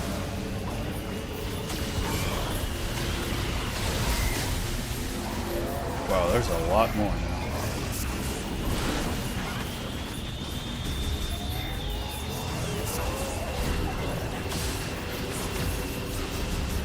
Okay, game. Game. Can I play?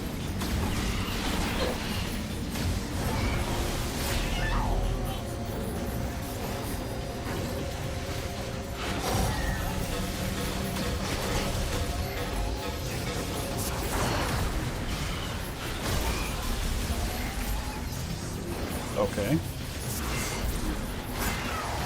What now?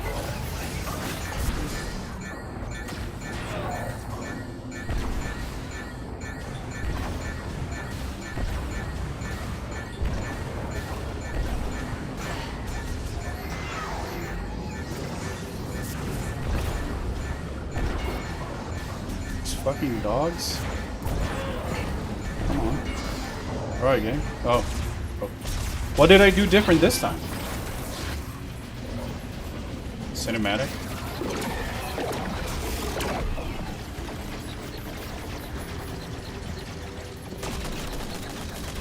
Okay.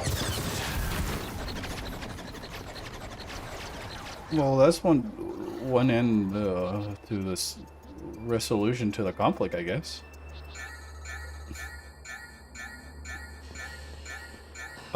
Chat, what was I supposed to do there? If anybody knows. Like, was I supposed to, like, defeat a certain amount of doggies before the game let me progress?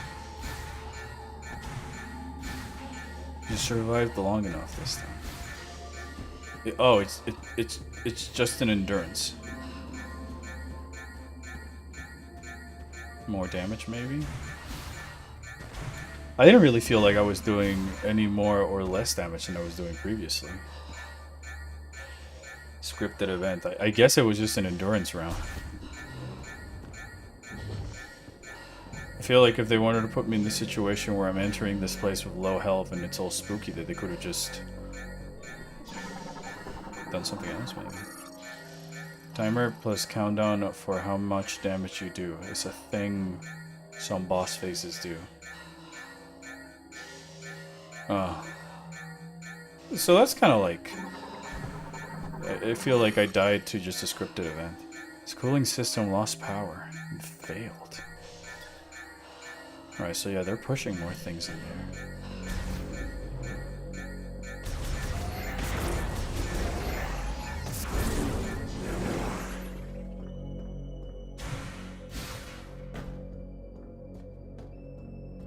It is indeed an endurance round. Oh boy. I don't know how I feel about that. I feel like there was already a lot of endurance rounds in Voltforge as this. When they threw all those Cybots back to back and then the Sea-Loops fight. So I'm just trying to see...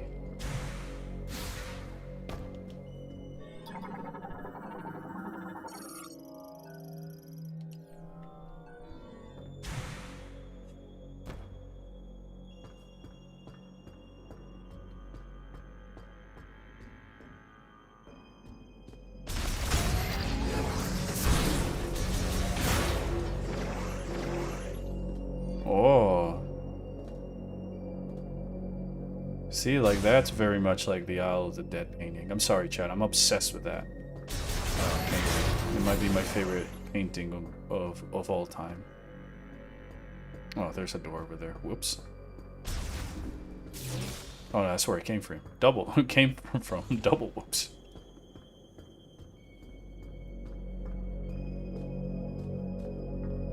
Yeah, but you were actually supposed to win an interaction. Well... the thing I don't like about it is that, like, I just had to shoot things.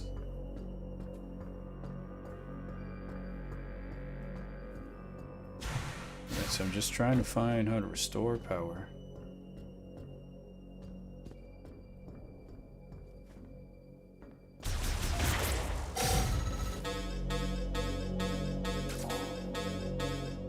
That's cool. The low ammo thing. Oh. I was just going through that door. All clear. Oh, there's another guy. I never thought I'd meet the legendary bounty hunter, Samus. In a place like this. Corporal Rieger Tokabi. Tokabi. Fed sniper. Herc Unit Delta. It's good to finally cross paths with you. But tell me, where are we? No clue, dude. Planet We were Veros. deep in gunfire. No. I lost visuals. I mean, I guess thanks for the assist earlier, but I wish I, you know, I'm a Samoza. I'm supposed to blow stuff up. I tried to access this terminal, but the only thing I could get operational was the gun. That's it. Then I see this here. What do you make of it?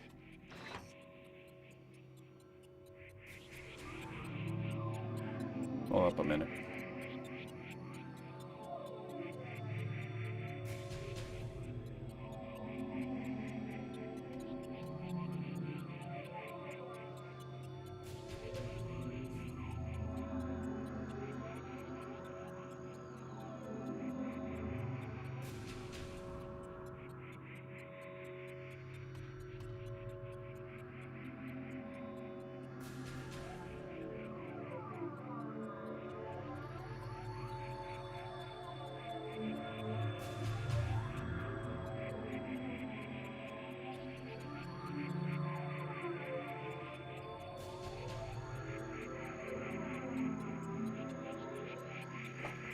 Alright, I'm back. Now Samus could talk at least one liner like thanks. No, I'd like more if she says nothing. Just the head nods. Oh. You were able to activate this. A map of the facility. But it's corrupted. Oh, okay. Why you tell me where I'm supposed to go, game? There. In that case, this elevator is the only way down. But the power is offline. One moment. There. That must be the generator room. I think we can bring it back to life.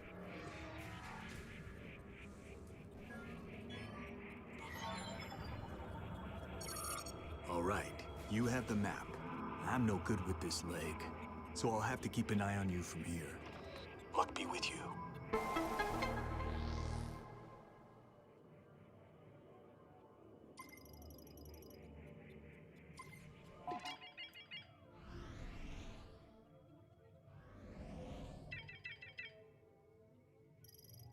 Alright, do I get to play now? Sweet. Okay.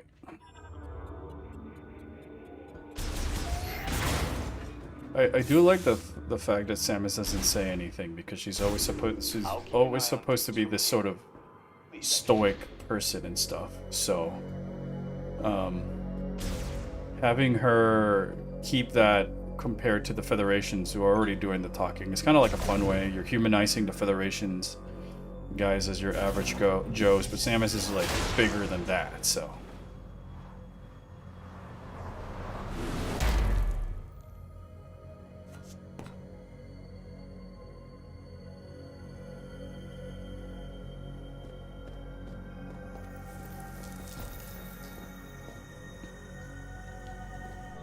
So the canisters were also moved in here. Cool. Oh, new thing. So at least I guess Tabika is like in his own babysitting area.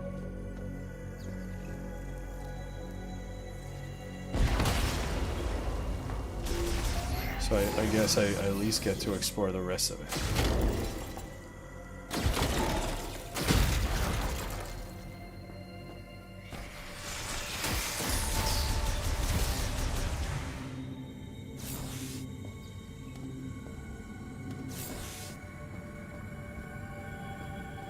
Whoa. Alright, so it's more of that.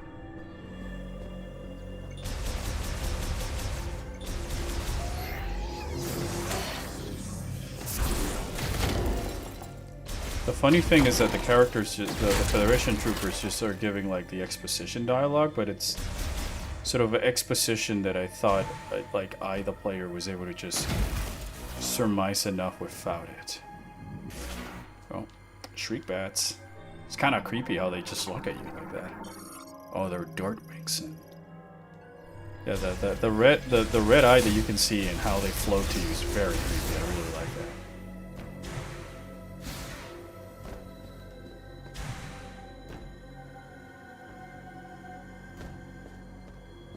I just wish that they added more flavor text or something in the dialogue so that I knew more about these guys. Because now that I think about it, I really don't know anything about Mackenzie. I think I know more about Noxus than Mackenzie. That guy only has one paragraph. Loading platform.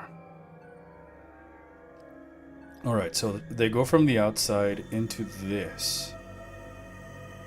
And then they leave them there, and I guess they're processed.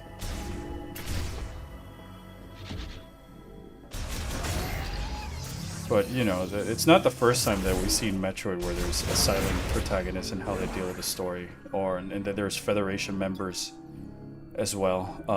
My mind goes to, like, the Metroid Prime 2 manga that they release in conjunction with the game, in which Samus is sort of like an alternate take of the story where Samus is actually with the some Federation troopers.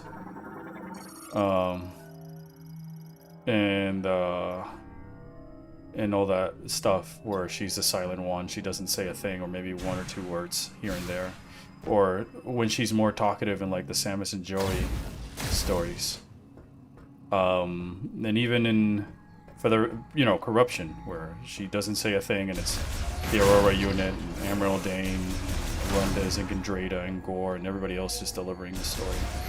Here is just, I guess, that it's a little bit different because Samus is a bigger part of the cinematic, where the other ones are just talking to her, but it's kind of like the same here. Boom. Alright, so what is this? I'm assuming a new power-up. Psychic Lock, developed during the Psychic Era. Ooh, blocks passages with a wall of psychic energy. These locks can be released during the collected TK codes.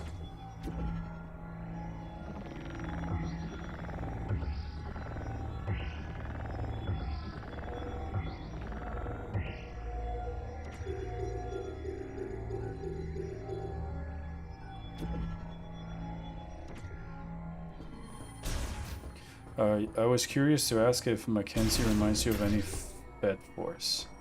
The answer is no, just because in Federation Force there wasn't really much of a character unless you want to count Alex Miles. Floor security display shows the location and current state of security doors.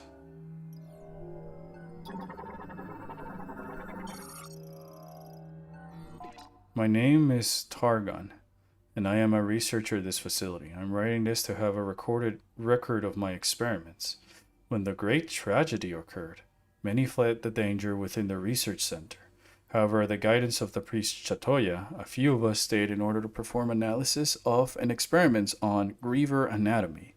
Our hope is to reverse the transformation by administering a solution of process green energy to subjects brought to the facility. I want to believe we can succeed. Ooh. Why is it called green energy?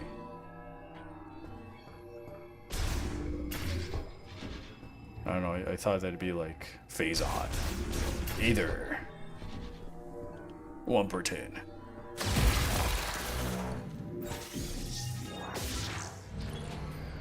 Like the art style and the delivery and stuff does remind me of like Federation Force, but not that the characters itself.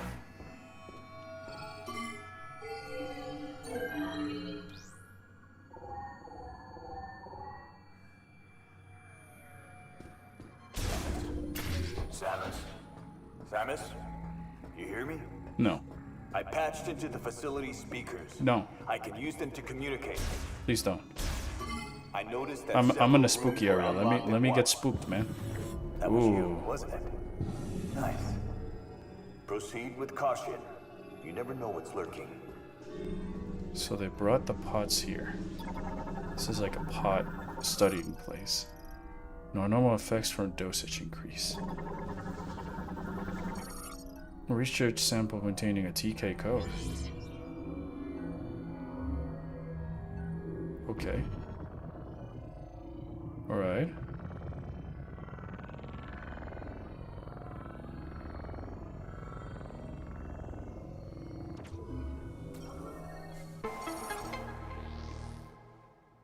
TK code fragment collected. False energies for the win. Screw those green recyclable energies. Cell multiplication is within normal value range. Cell multiplication. Oh, normal cell mutation. Oh, so they're using green energy, whatever that is, to study the Grievers. Like reverse a thing.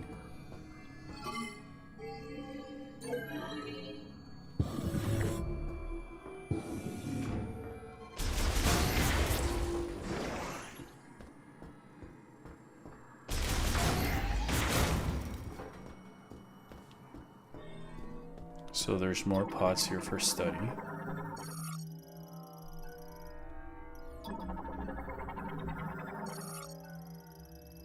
Tasked arm for performing internal and external repairs on cryopods.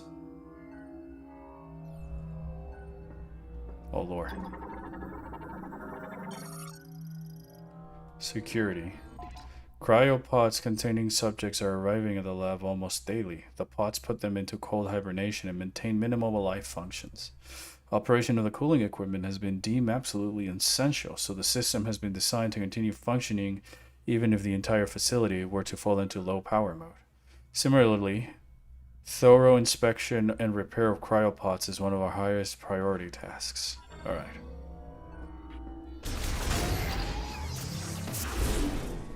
And I guess I'm looking for a TK code.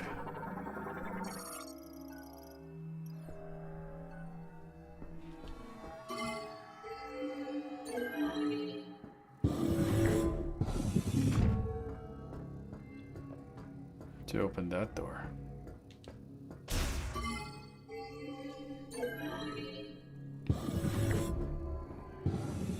This looks like something out of Dragon Ball. Like Akira Toriyama drew this. I don't know why, it reminds me of the concepts of Dragon Ball. Nova DNA sequencer. Lamorn device for complex genetic sequencing. Used to find organisms and analyze genetic mutations. Oh. So they were able to like make their own like DNA splicing and stuff, I guess. They were really that advanced.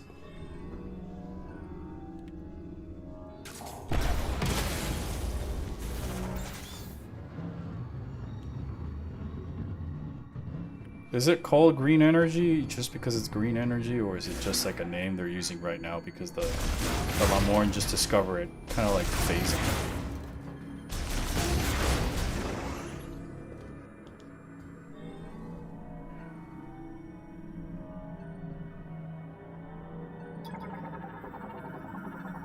I found the fact that they built this in an ice mountain to preserve frozen specimen even during failure an interesting lore point.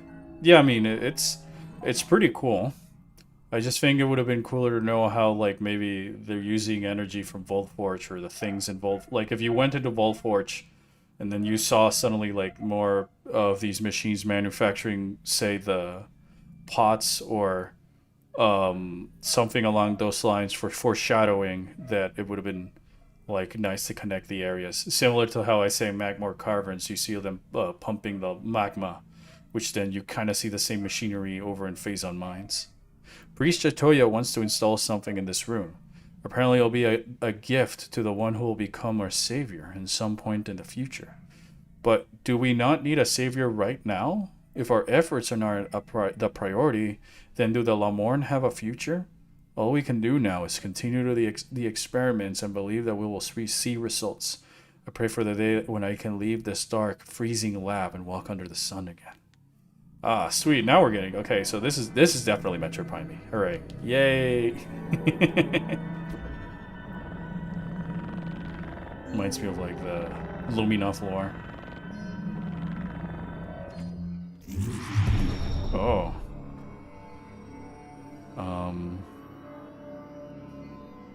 Grapple?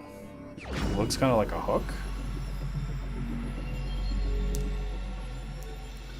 What if it was green? I thought this is what it was with purple, the game. Hey!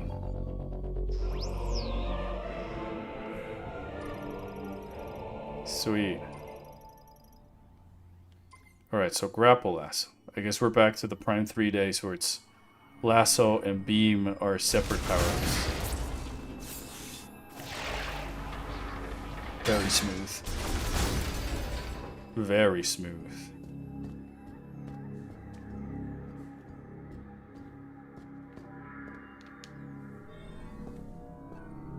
But there's nothing else for me to scan in this room that might give me more information on what's going on.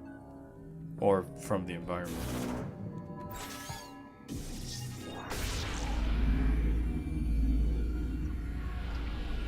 I mean, I think, like, if I were to interconnect these areas that I've been so far with what little I know thus far, is that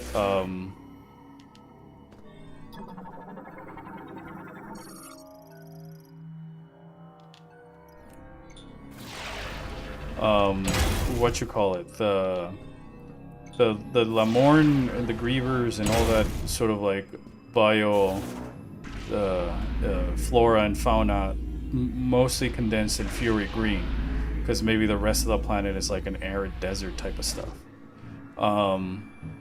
And so the Lamorn built the Volt Forge in that area because they could weaponize or manipulate, like, they could harness the energy from the constant thunderstorms to fuel that entire infrastructured facility, and they automated it. And through that, you would see them building more of the robots and pots and things for the other areas that you would see and interact with for foreshadowing. So that then you see like the pots being shipped on a monorail system, the Leap Forge. So that way, when you walk in here, you would see that same sort of monorail line heading over here. And then it's connected with the lava area because I don't know what the Lamorn did in the lava section yet. Maybe it's like Magmor Carvens where they harness energy.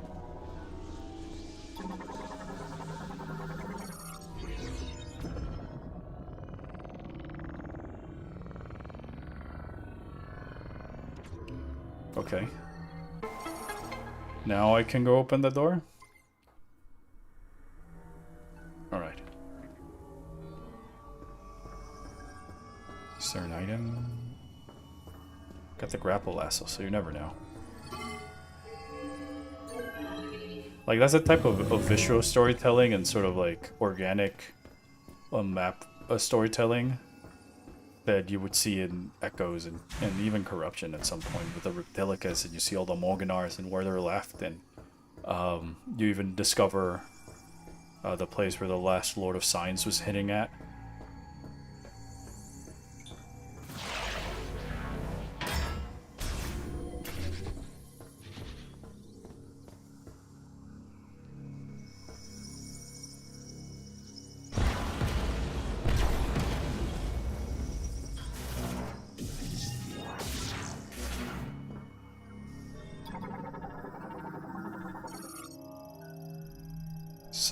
Physical force. Oh, okay.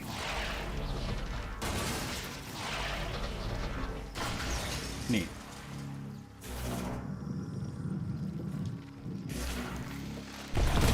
And I got a missile from it. Correct.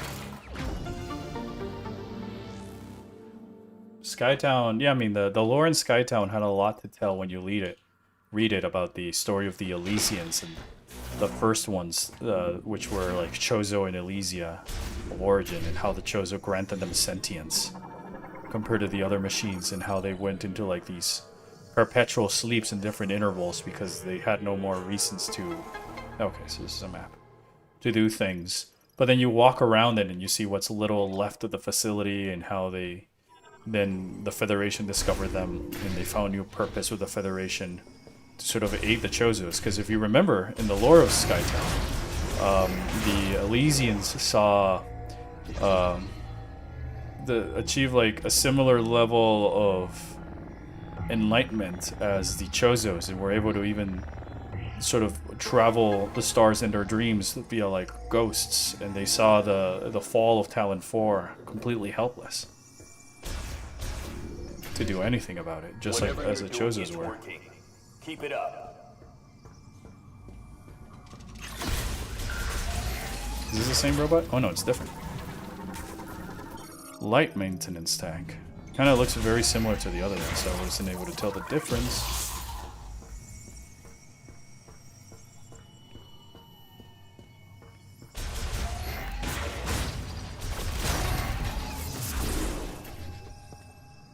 There's not much in this room to tell me anything.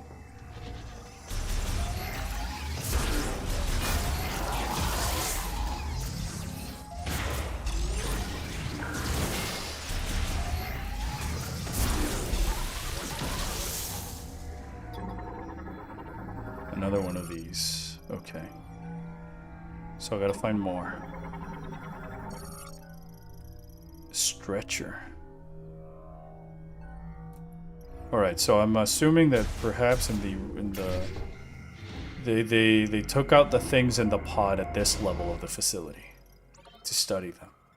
Like they brought them in the top, probably like processed them and made like surface level research and investigations, and then this is, you know, even deeper into the machine, because now we're seeing stretchers rather than container pods that move these things into it. Anxiety.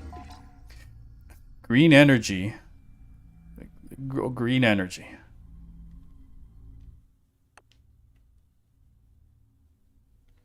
Dosage results in show no significant benefits at this time. Essentially, a rapid increase in cellular proliferation speed and doubling of the number of cells increases growth and effective vitality. But why has this vector taken such an abnormal turn?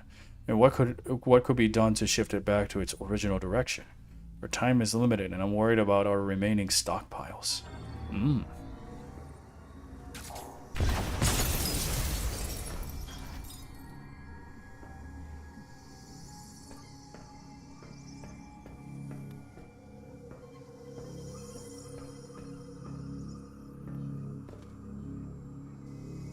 Okay, misil.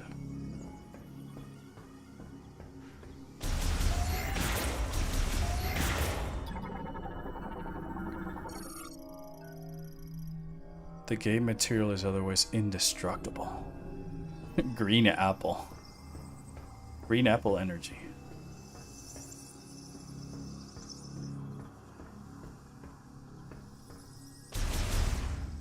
I know, like, in the other games, Wave Beam, Ice Beam, Power Bombs don't seem like much names, but, like, you know, we came from terminology like Phazon, Metroids, Chozos, Luminov, Lamorne, and then it's like green energy and psychic energy.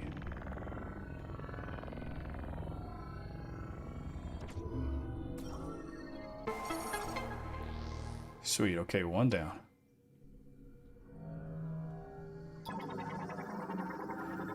Test capsule contains body tissue samples. Alright, so yeah, I guess they took them out, put them on a stretcher, and poisonous liquid.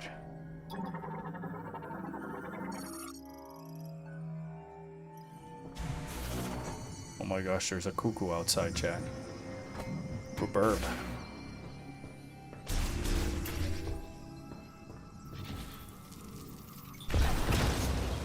Oh, it flung into the wall. I think that happened yesterday, and I had the same cool reaction.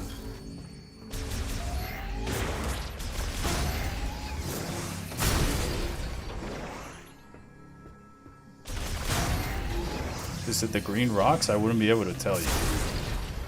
Maybe? If so, then why continue to do these things? Unless it's like, alright, in the ecosystem, it's just a rain, and the Lamorne are trying to change that. I'm assuming it's got to do with the rain that we saw earlier in the desert. But, like, I feel like I did so many other things just meandering that I kind of forgot about it. The subject is in hibernation in the cryopod, and its metabolism is at minimum levels. Unfortunately, we're unable to perform the experiments we like with the subject in this state. The subject's metabolic function is inactive. A reversal of its rapid cellular proliferation cannot occur. First, we must awake the subject and restore its normal metabolic function. This also means restoring the consciousness, so appropriate sedation will be crucial. Alright, so they gotta start waking them up to actually do any work and see.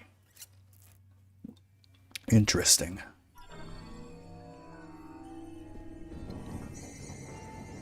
The soundtrack is very good at the spookiness, but I feel like maybe some sound effects would help. I'm thought about the little like noises that you hear in like the Orpheon as you're walking around it, but I guess everything is frozen here.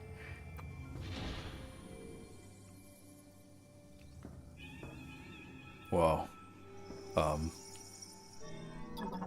So these are grievers. Stasis and heal damage to their internal organs. Pound is now low power mode. Culture and preservation liquid has licked. The life science of specimen griever has ceased. I used to place specimens in stasis and heal damage for the internal organs. Griever enclosed after an experimental Lamorne restoration procedure.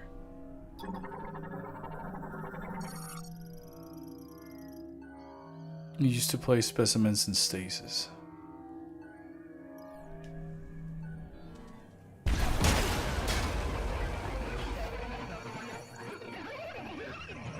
Oh.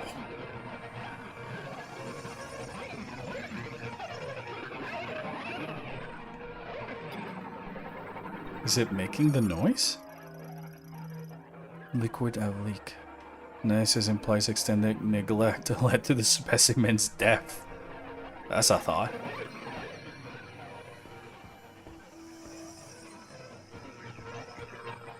Yeah. I guess it is making the noise. Creepy.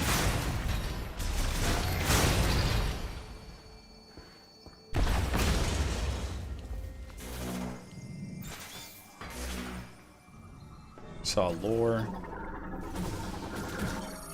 Analysis. We are monitoring subjects who have had GE, green energy, administered here.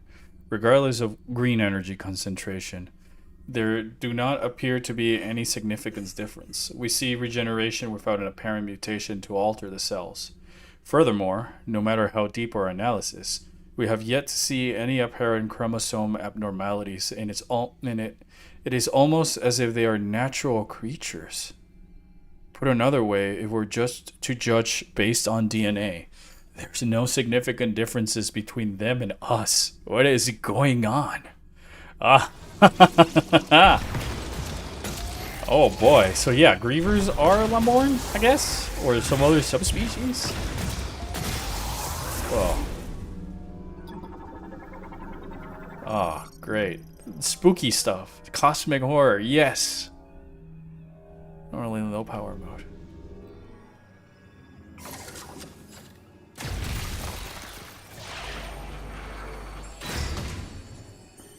Most OP thing that was the most OP thing in Prime 2 was the adding the Spring Ball. I thought Spring Ball was added in Corruption. How did you trigger Spring Ball and Echoes in the GameCube controls? Surveillance monitor containing a TK code. Oh.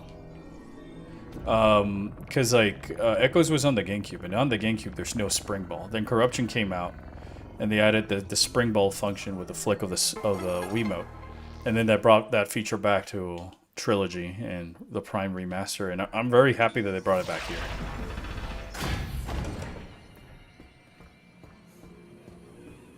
Anything else for me to collect if I go through this area? Ooh, creepy. No, nothing.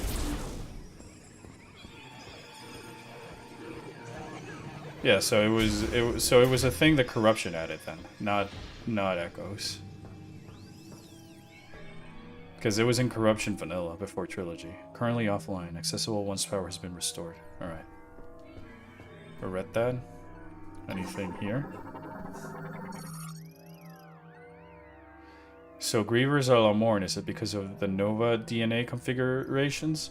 My guess is that whatever this green energy is causing them to mutate. And the bosses have been inflicted with some form of Metroid fusion, so what if the green energy is just like they're raining Metroid DNA and it's like caused things to like regress in evolution or some shit like that. We may have had a breakthrough today. Until now, we presumed that the physical transformation was triggered by something in the crystals causing compositional change in the green energy, which would in turn cause an abnormality in gene transcription. Yet that is not the case. In actuality, an unused region of the brain linked with the crystals is stimulated, and, as a result, genes that would normally have stayed pseudogenes were transcribed. And no wonder, are we unlocking a blocked evolutionary branch? This would mean the great tragedy was merely one possible evolution of one potential future. So with that in mind, what would happen if, when administering green energy, we disable those genes at the moment that the rapid cellular proliferation is triggered? There should be sufficient value in attempting this to justify altering the baseline system's program. Oh, sorry. Balsale. Balsalier? Balsale. So it's like Aeon, how Aeon affects Metroids? Yeah, I think so. Sweet. But where did it come from and why are they using it?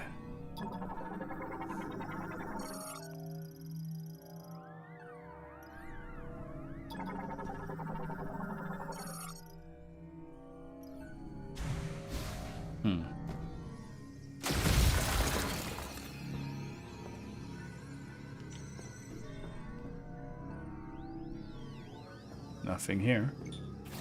Aside from this.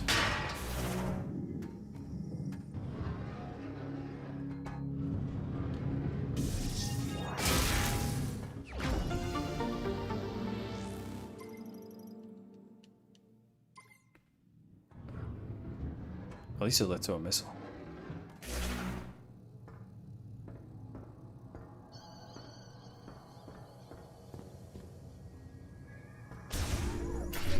Oh wow. Big object float. Primarily used to perform experimental autopsies. An autopsy table.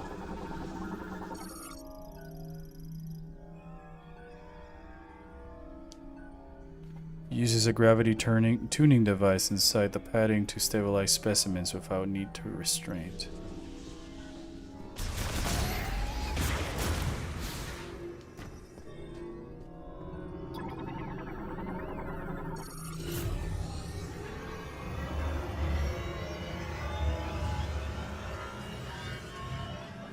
Whoa.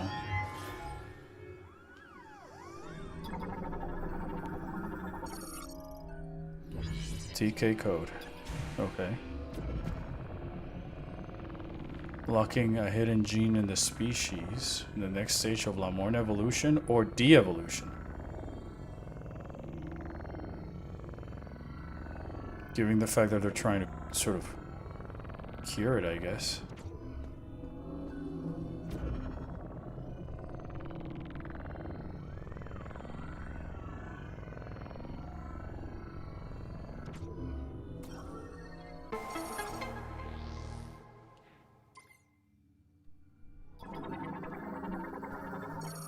Shutter.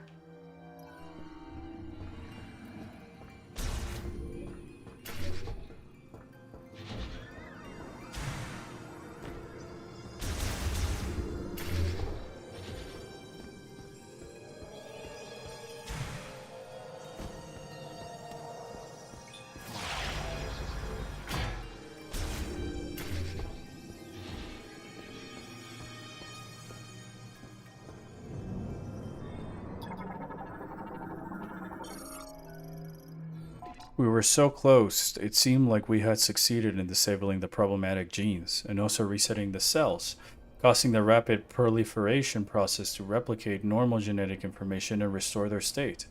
However, for some reason, we were unable to stabilize it. Subjects reverted. Right now, I want to check over the genetic analysis to see if there were any problems in our process. I don't want this setback to have been for nothing. Ooh. Cryopod rail system. Alright, so yeah, they bring it from the top level down here.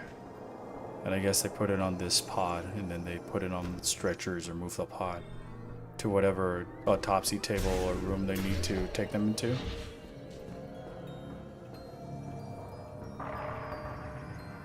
Whoa.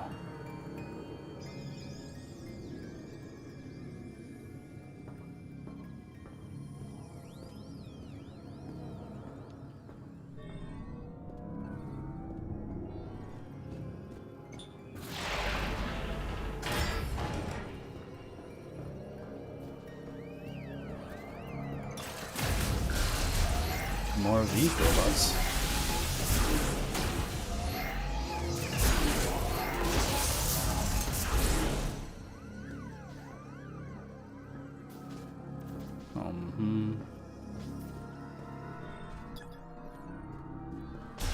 mean, I'd be happy to do a lore video, but I haven't really found much of it yet.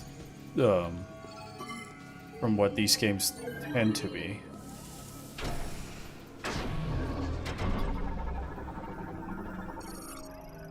Specimen staff.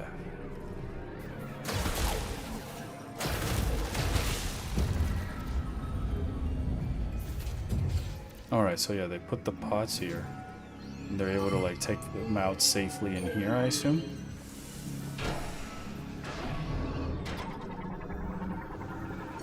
I do like how the Grievers look a lot and how they... Oh, wow. Yeah, look, there's so many of... Alright, so this has got to be like a storage facility where they put the pots. Crazy thought. When you think that, like, alright, all of these, and they're trying to, like, pervert all this genetic mutations that are happening to the Grievers, which they found to be no different than the Lamorn, which is what I was... That spooked me. Theorizing earlier. So is it coming back to life? No, I just got a TK code.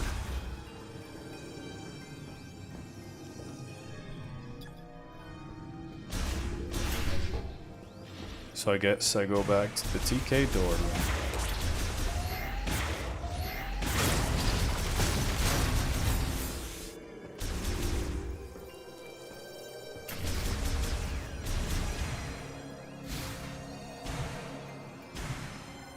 Samus seems to have the habit of coming across alien civilizations which have been wiped out by various cosmic horrors. Well, that's the biggest case of most Metroid games, especially starting with the Prime series. Even when you think about that, the like Choso's made their own cosmic horror stuff, necessity of sorts, with the Metroids and Mother Brain. And then you have Gorea, and then you have all of the Phazon stuff. And now it's Sea-Lux. Resignation. Our resources are running very low. We're almost out of the chemical needed for research and experiments. At the same time, progress remains at a standstill. Naturally, there is a rising sense of panic and resignation. We cannot hope for more chemicals to arrive, and if we use what we have before the experiment succeeds, no, even if it succeeds, and with that we have left. And with what we have left, and we are losing researchers, everybody's likely thinking the same thing. Abandon ship. Samus, looks like you made it through another floor. You're getting close to the generator. I don't need you to tell me that. Check the map. Door sensors offline. So just open door. Just shoot that. Open other door. Ooh. Change of pace?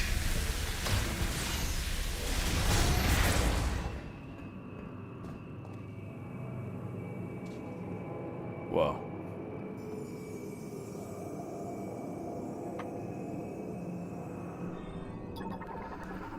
Wind power? Lightweight vertical wind turbines made to withstand the valley's severe winds. When the facility is in low power mode, the wind power fulfills all energy needs. Cool.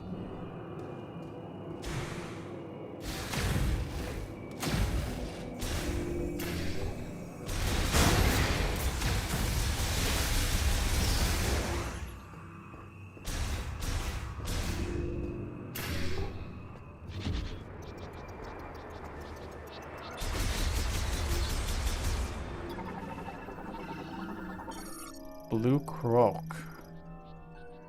Chiroptera variant that flies using the Patagian wings. The leader guides the colony by emitting sound waves from their antennae.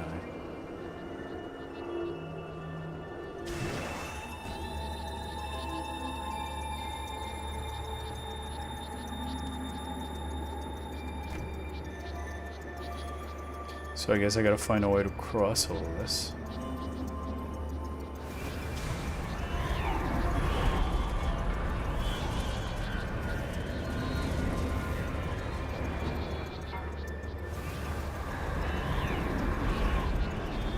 Oh, the wind is actually pushing me.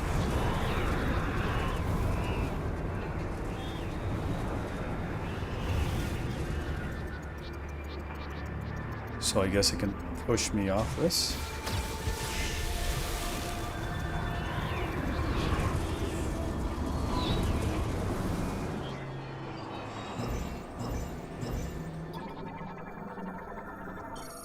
Grapple point. Alright, so grapple beam.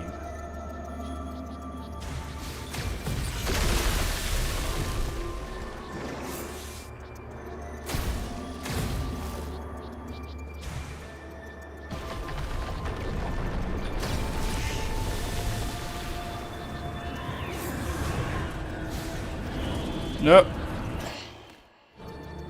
Alright, so I gotta wait for the wind.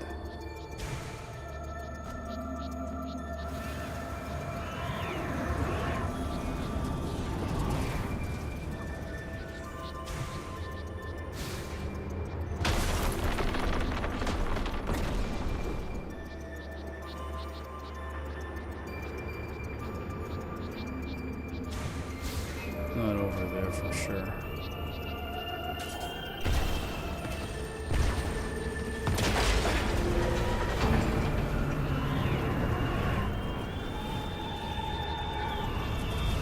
Right, I'll just wait the wind. It's cool how the arm cannon is sort of frosted.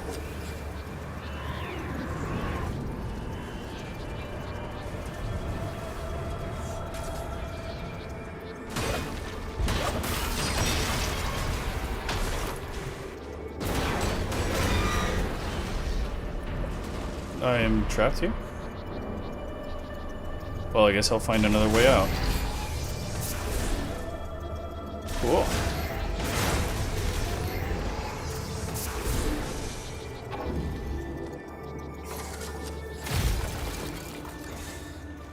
I really like these guys, snow roaches. I like how they're used for, like, giving you visual clues.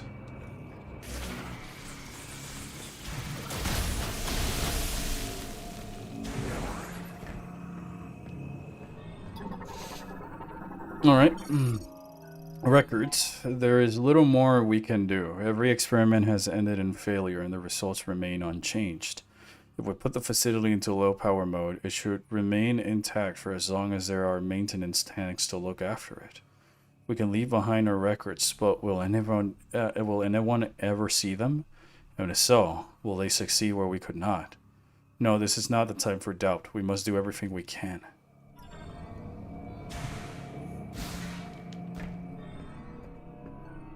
So I'm taking it that the big boss in this area is going to be whatever, like, big, Monster Lamorn Griever thing that they're trying to revert, or maybe something along those lines, like the Alpha. Queen Griever.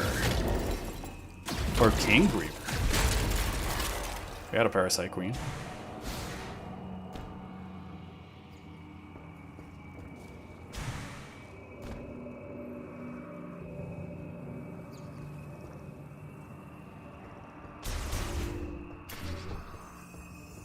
Ooh. These look pretty. Cluster 01, Cryogenic and Bioform Studies. Containment Unit Research and Development. Cluster 2, Captured Specimen Identification and Medical Records. Treatment Examination, Ceros 00143. And it's got coordinates. Oh, they're both YY. I guess they're not coordinates. Video log backups for experimentation and treatment.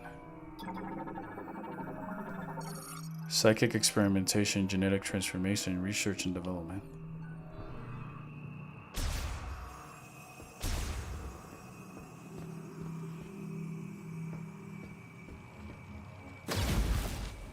This is not grapple. Lock.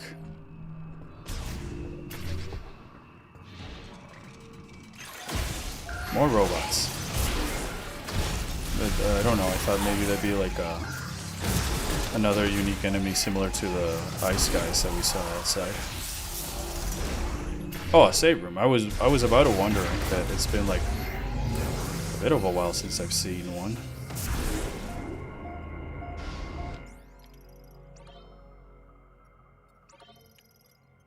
Alright.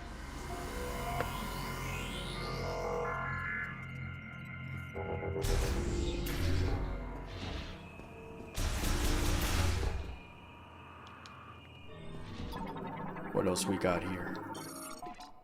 Query. We have finally reached the end of our resources. Tomorrow we will abandon this lab and at Chatoya's instruction move to the Chrono Tower, built in Soul Valley. We will not able to save our brethren. Why could we not find a way to sterilize the Griever cells when they reverted to their Lamorne counterparts? What did we miss? I will ponder this for the rest of my life. Wow. Fuck. Yeah, creepy. I'll ponder this for the rest of my life.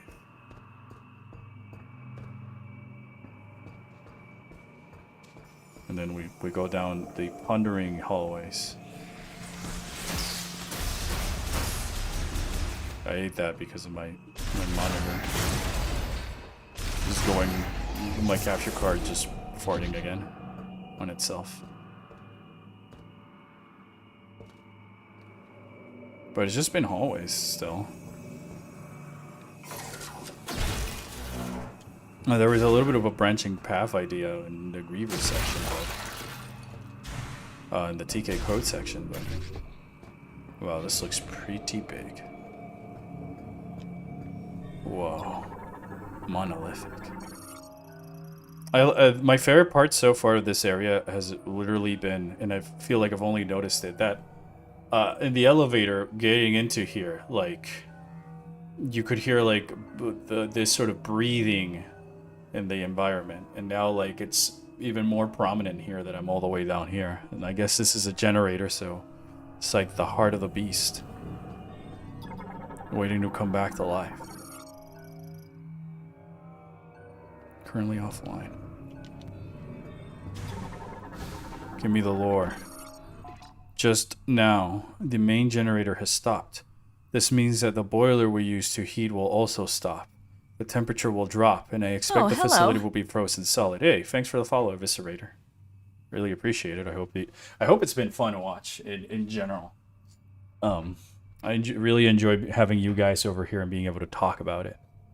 The atmosphere in this area is pretty great. Yes, I just wish there was like a little bit more of the exploration that I had in other atmosphere-rich spooky areas. This should be, the area will switch to low power mode, which uses the wind energy. This should be enough to maintain operation of the cryopods in which our brethren sleep. I believe we have done everything we could here, but ultimately we could not save our kind. I am overwhelmed with helplessness. I trust the words of Chatoya that someday our savior will appear. All I can do right now is pray. I am Targon, and I am utterly defeated. Ooh. Ooh.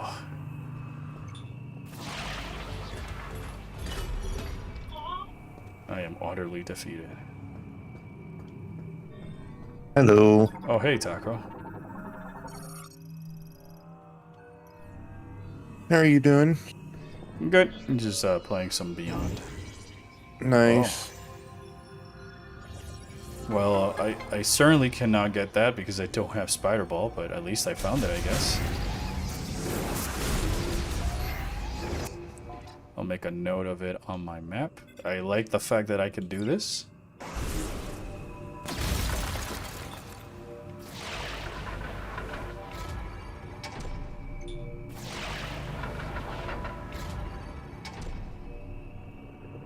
I love when the stage foreshadows something like that. Surprise, you were walking on a corpse of a giant.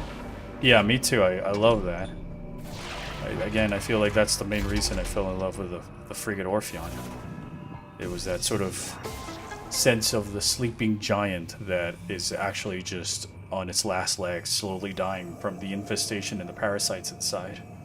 And how it all comes to a turn. It really sets the stage for like the type of adventure you would have in Prime 1 and discovering what the Phazon is.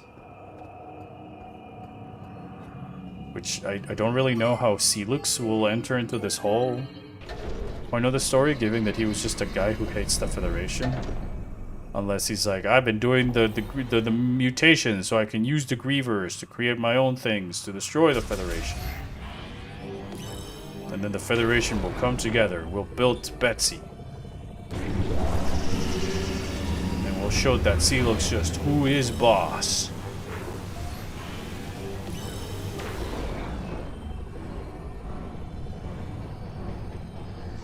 Right? I'll tell you that. I wasn't certainly expecting this turn for this story.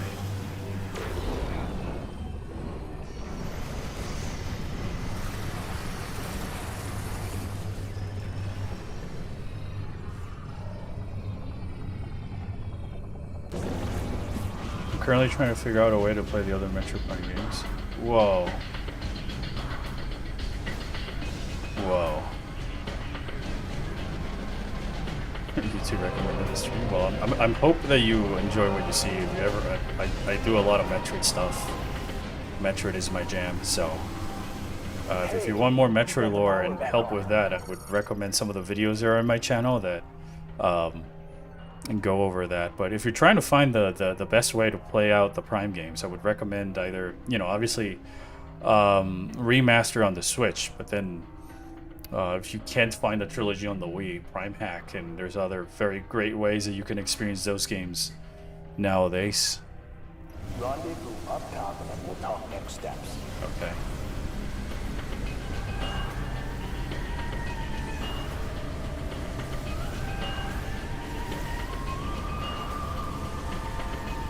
The music is crazy.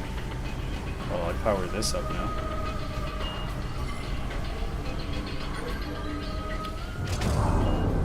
Ooh. Neat.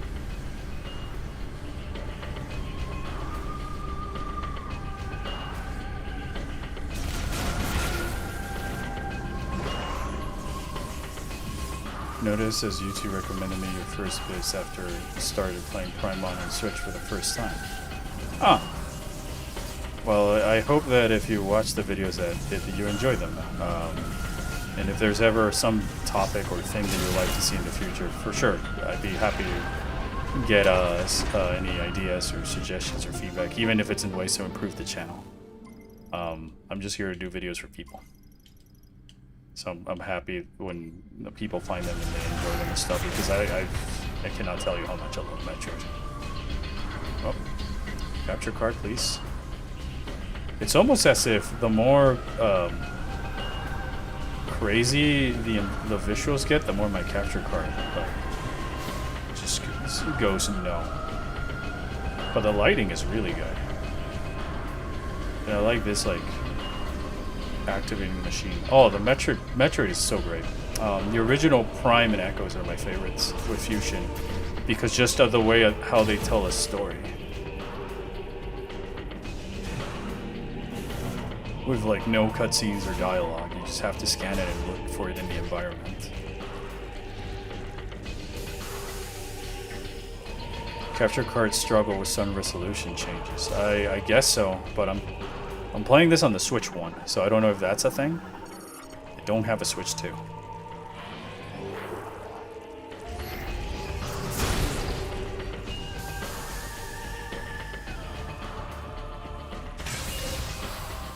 Alright, so I guess if all of this is coming back to life, then I might be in danger. I'm assuming all of those Grievers are going to come out. Are you watching your Metroid Fusion guide because I'm replaying the game? I already beat it once. Wow, I should probably go back and update that video. To be fair, I've been thinking about the fact of just updating a few of the older videos. Most of the ones where like we have new lore or stuff like that. Since the days of Beyond and Dread and what have you. Speak from experience using a modern capture card with PS2 because those games love changing so widely different resolution depending on the scene. Alright.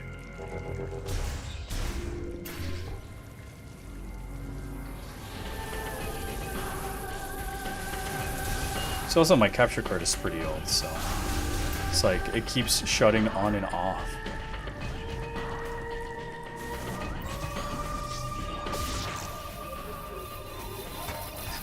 I like the little morph ball drop. Very prime.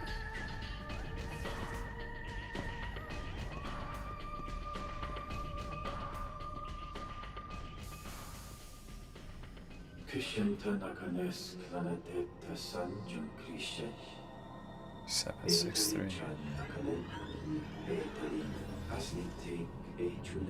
Ooh.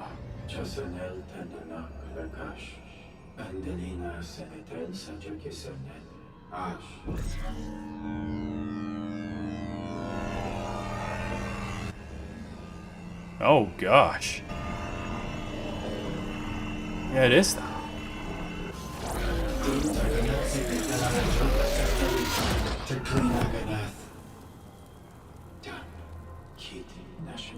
Whoa. Oh wow. I'll inform Chatoya. Damn, Silex blocking the subtitle. Oops, my bad. Alright. Maybe it's a USB issue? Oh, I don't really think so, because if not, I feel like the feed that you're watching would be going on and off.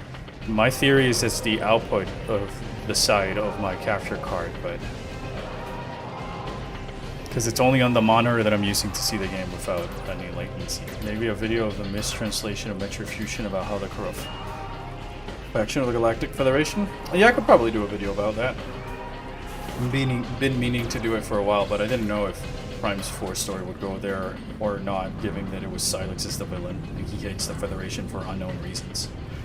Reasons that are still unknown, and I am no closer to those mysteries than I was back in 2006, I'm sorry. Is there an item here? No, that it's all active and shit. But yeah, I guess we saw them trying to heal another Griever and it didn't work. That's creepy as fuck, though. To be fair, the capture was working well up until this point. So maybe what you're saying, Eviscerator, might seem logical. But I have that a lot with Switch games. I was recording some stuff on the Wii U from like Corruption and whatever earlier, and I didn't really have this much of an issue, so who knows. Where's that lightning shot coil, man? Yeah, I mean, I don't know where Silex is at. I'd expect that we would get a semblance of his plan or motives in passing. I ran into him in Vault Forge, but that was just a decoy. Oh, I'm back here.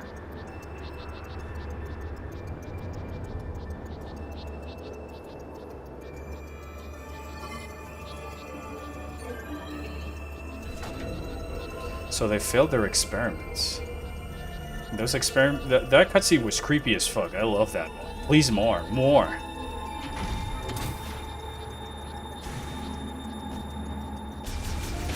Less is more, I agree.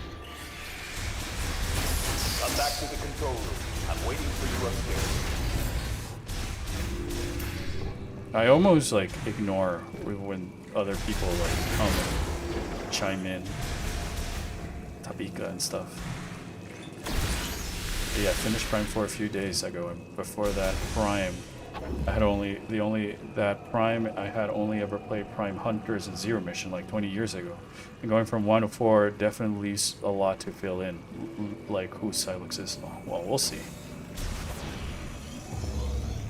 Like a decoy Siluxtopus? No, it was just a robot pretending to be Silux. It wasn't a decoy octopus type of thing with a diaper chief. I mean DARPA chief.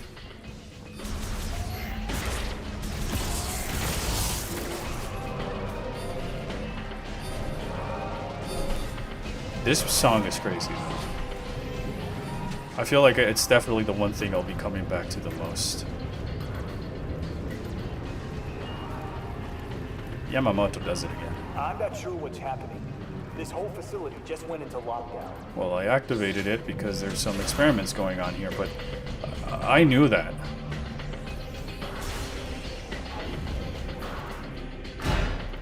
Oh. Yeah, this is where we start fighting Grievers. Now, it really is alien. Cool. I like the noise they make. The little bump, bump, bump, bump, bump, bump. Those sounds are so creepy and cool.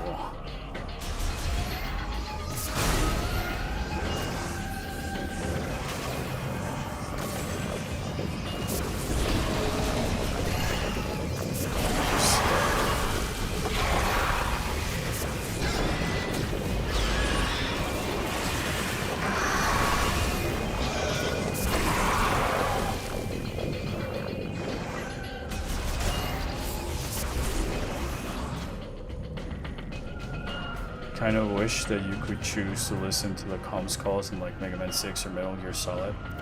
Yeah, I mean, if I'd be like, all right, just let me turn off the hint system, and if I turn off the hint system, then I'm completely lost in stuff. Oh, look at the Grievers moving in the back. That's like the first time they do that trick, and it's been a trick that the devs have been doing since like the original Metroid Prime.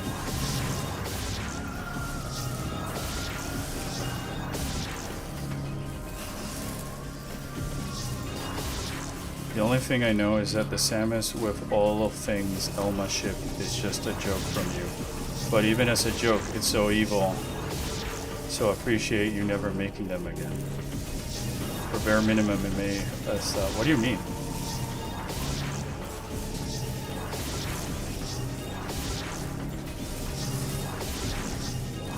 I don't know anything that you said, chat member, but if it's my bit, the bit is still going on. I don't know how to tell you that, chat member. You're looking at the bit.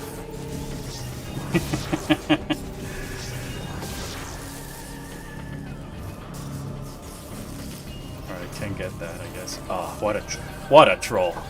I'm picking up a lot of activity. What a troll. What's happening down there?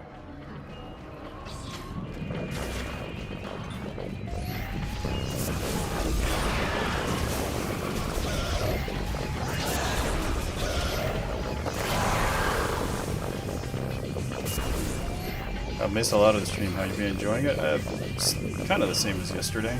Not much more or less. It's just that I'm still waiting for the moment where I get to like get lost and explore.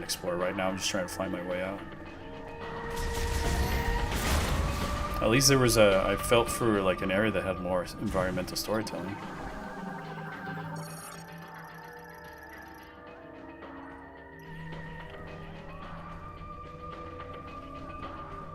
These are just power conductors.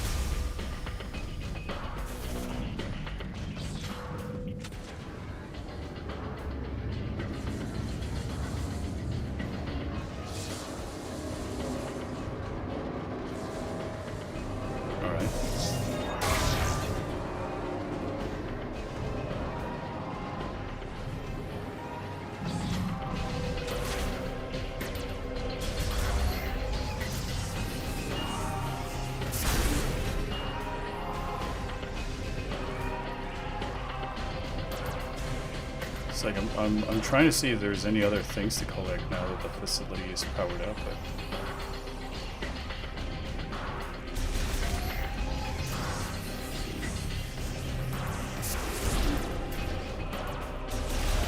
this room kind of looked a little bit like a Nostromo Insights.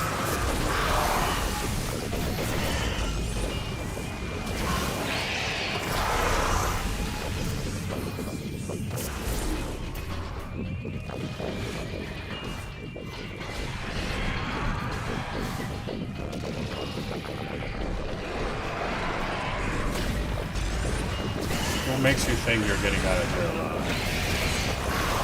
You'll burn. You'll burn.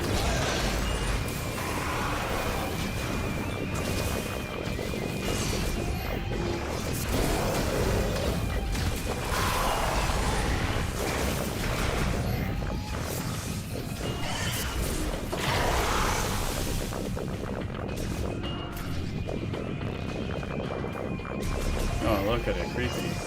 Oh.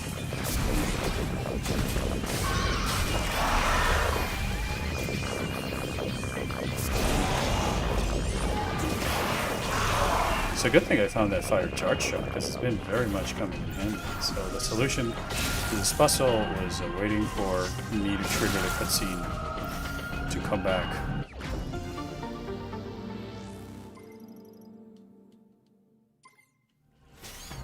I just noticed I've been at 69 health for a while now.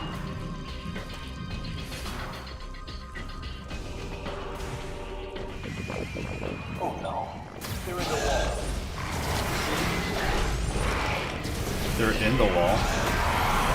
Did he just make they're in the walls joke? The furnace.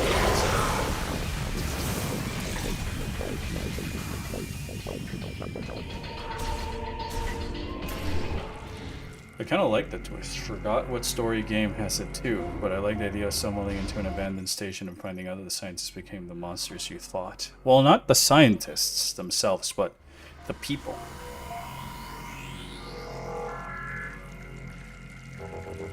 Samus, they're in the walls.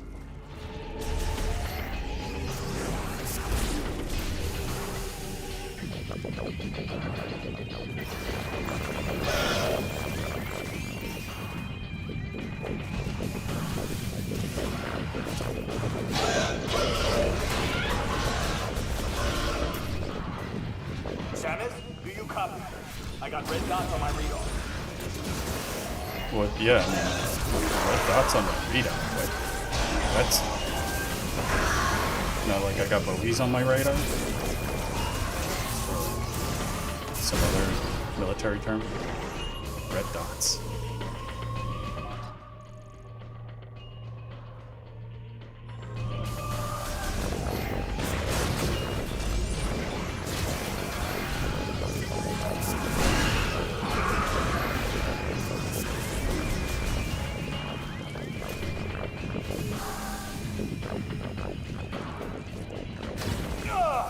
They're coming for me. Going off comm. Meet you upstairs. Gotcha. Try not to die.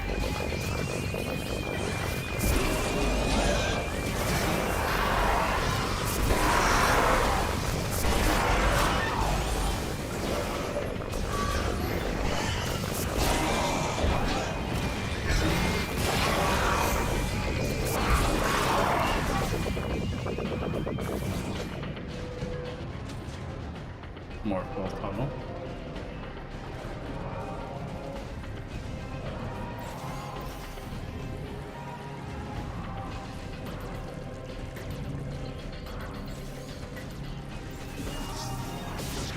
Okay, can't do that here.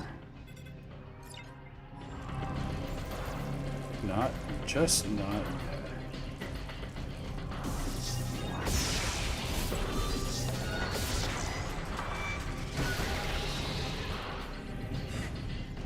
Cool.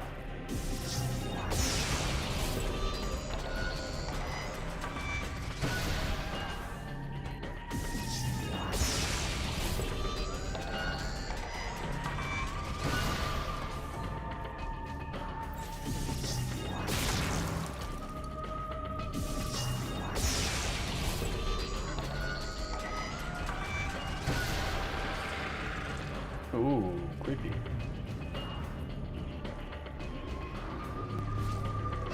Samus, you made it. Let's take care of this. More fighting? Okay. Coming back.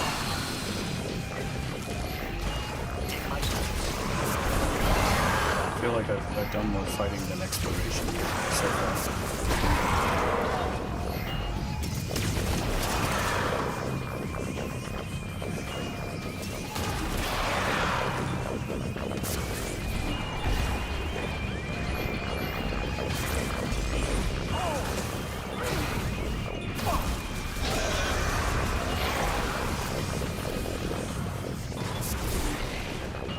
Acquiring target. That felt very stiff. It's some stiff delivery right there.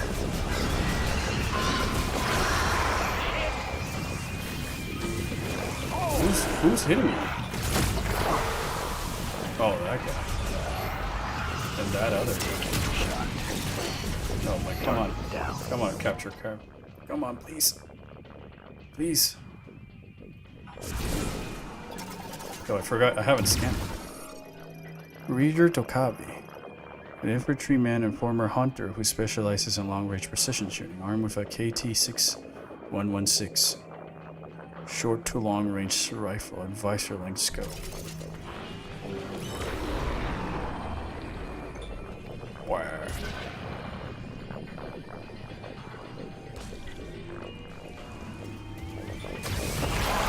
Is that it?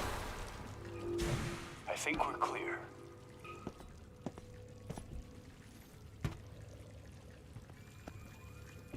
Solid work, Samus. Power's back online. Feels like the heat is too. Might be what's drawing those strange creatures. You don't say. You'll be able to use that elevator now. It'll give you access to the deepest level. You don't say I'll be now. back. Try to open the gate from up here. The rest is up to you. Okay.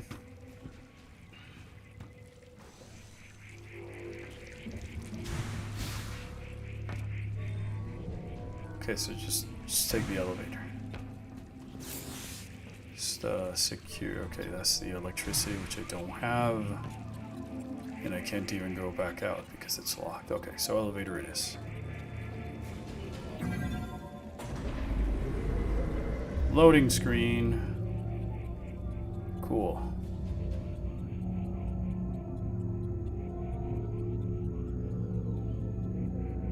It was just straight up an elevator scene.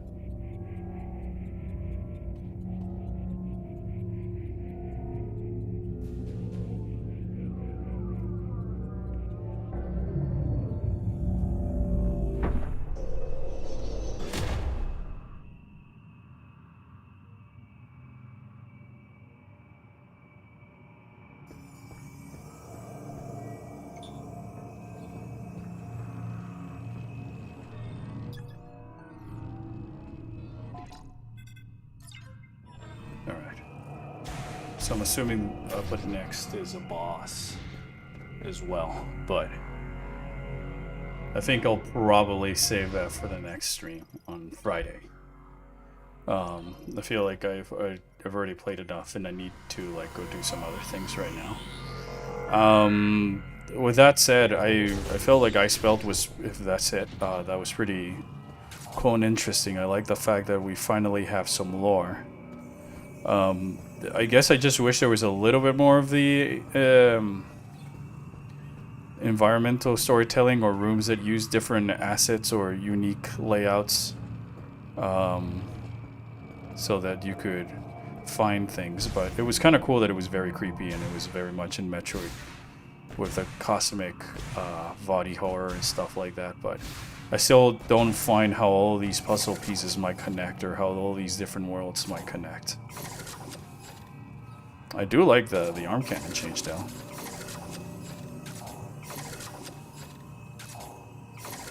So yeah, I'm gonna call it a stream here, but I'll be back on Friday around the same time, if not tomorrow, to stream a little bit more and do this boss and then see what is the next portion of the game.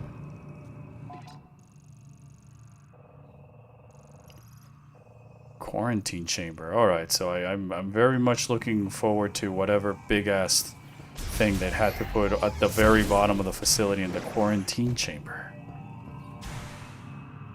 That is certainly a thought.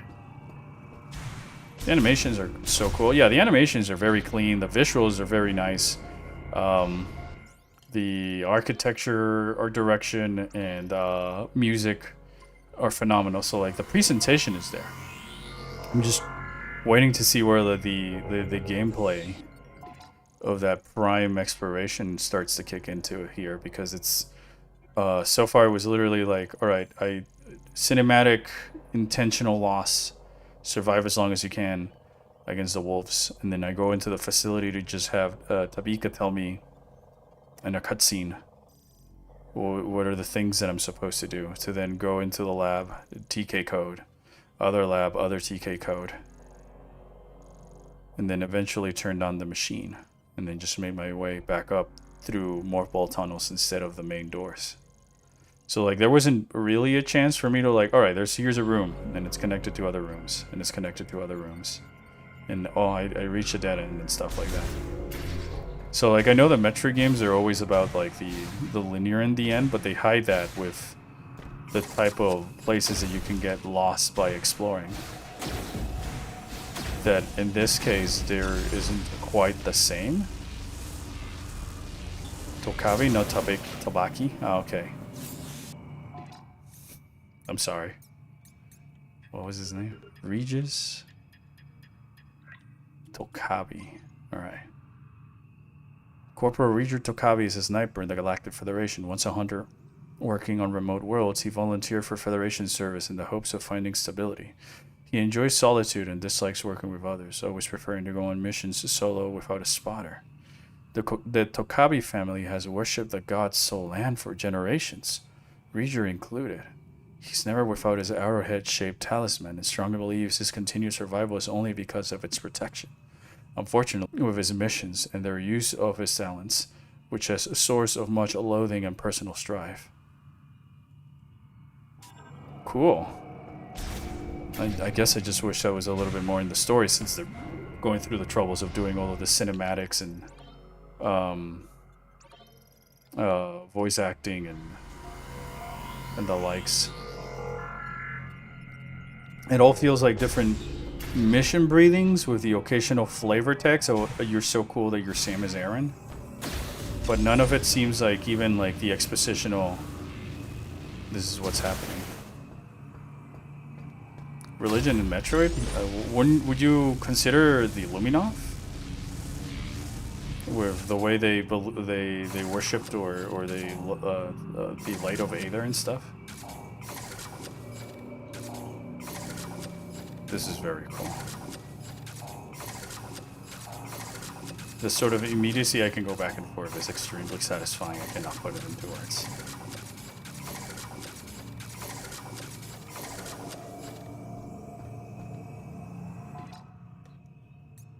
Playtime 5 hours. Wow. It certainly doesn't feel like that, and I don't know if... And I guess that's because, like, I'm just going through the motions so far. But yeah, I mean, I'll be back here on Friday. Probably not tomorrow. It all really depends on how busy things get. But definitely will be here on Friday, and I'll continue playing.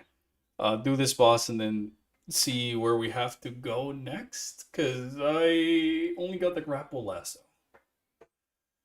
And then going from the top of my head, I didn't really see much doors in like Volt Forge or Fury Green that might like require the grapple lasso. I certainly seen like things I can interact with in the environments, but I'm not sure if those would lead to other rooms. But perhaps the boss will give me something that I can use. But yeah, with all that said, thank you guys for tuning in. I hope that I'll see you on Friday around the same time, and that you guys have a great day.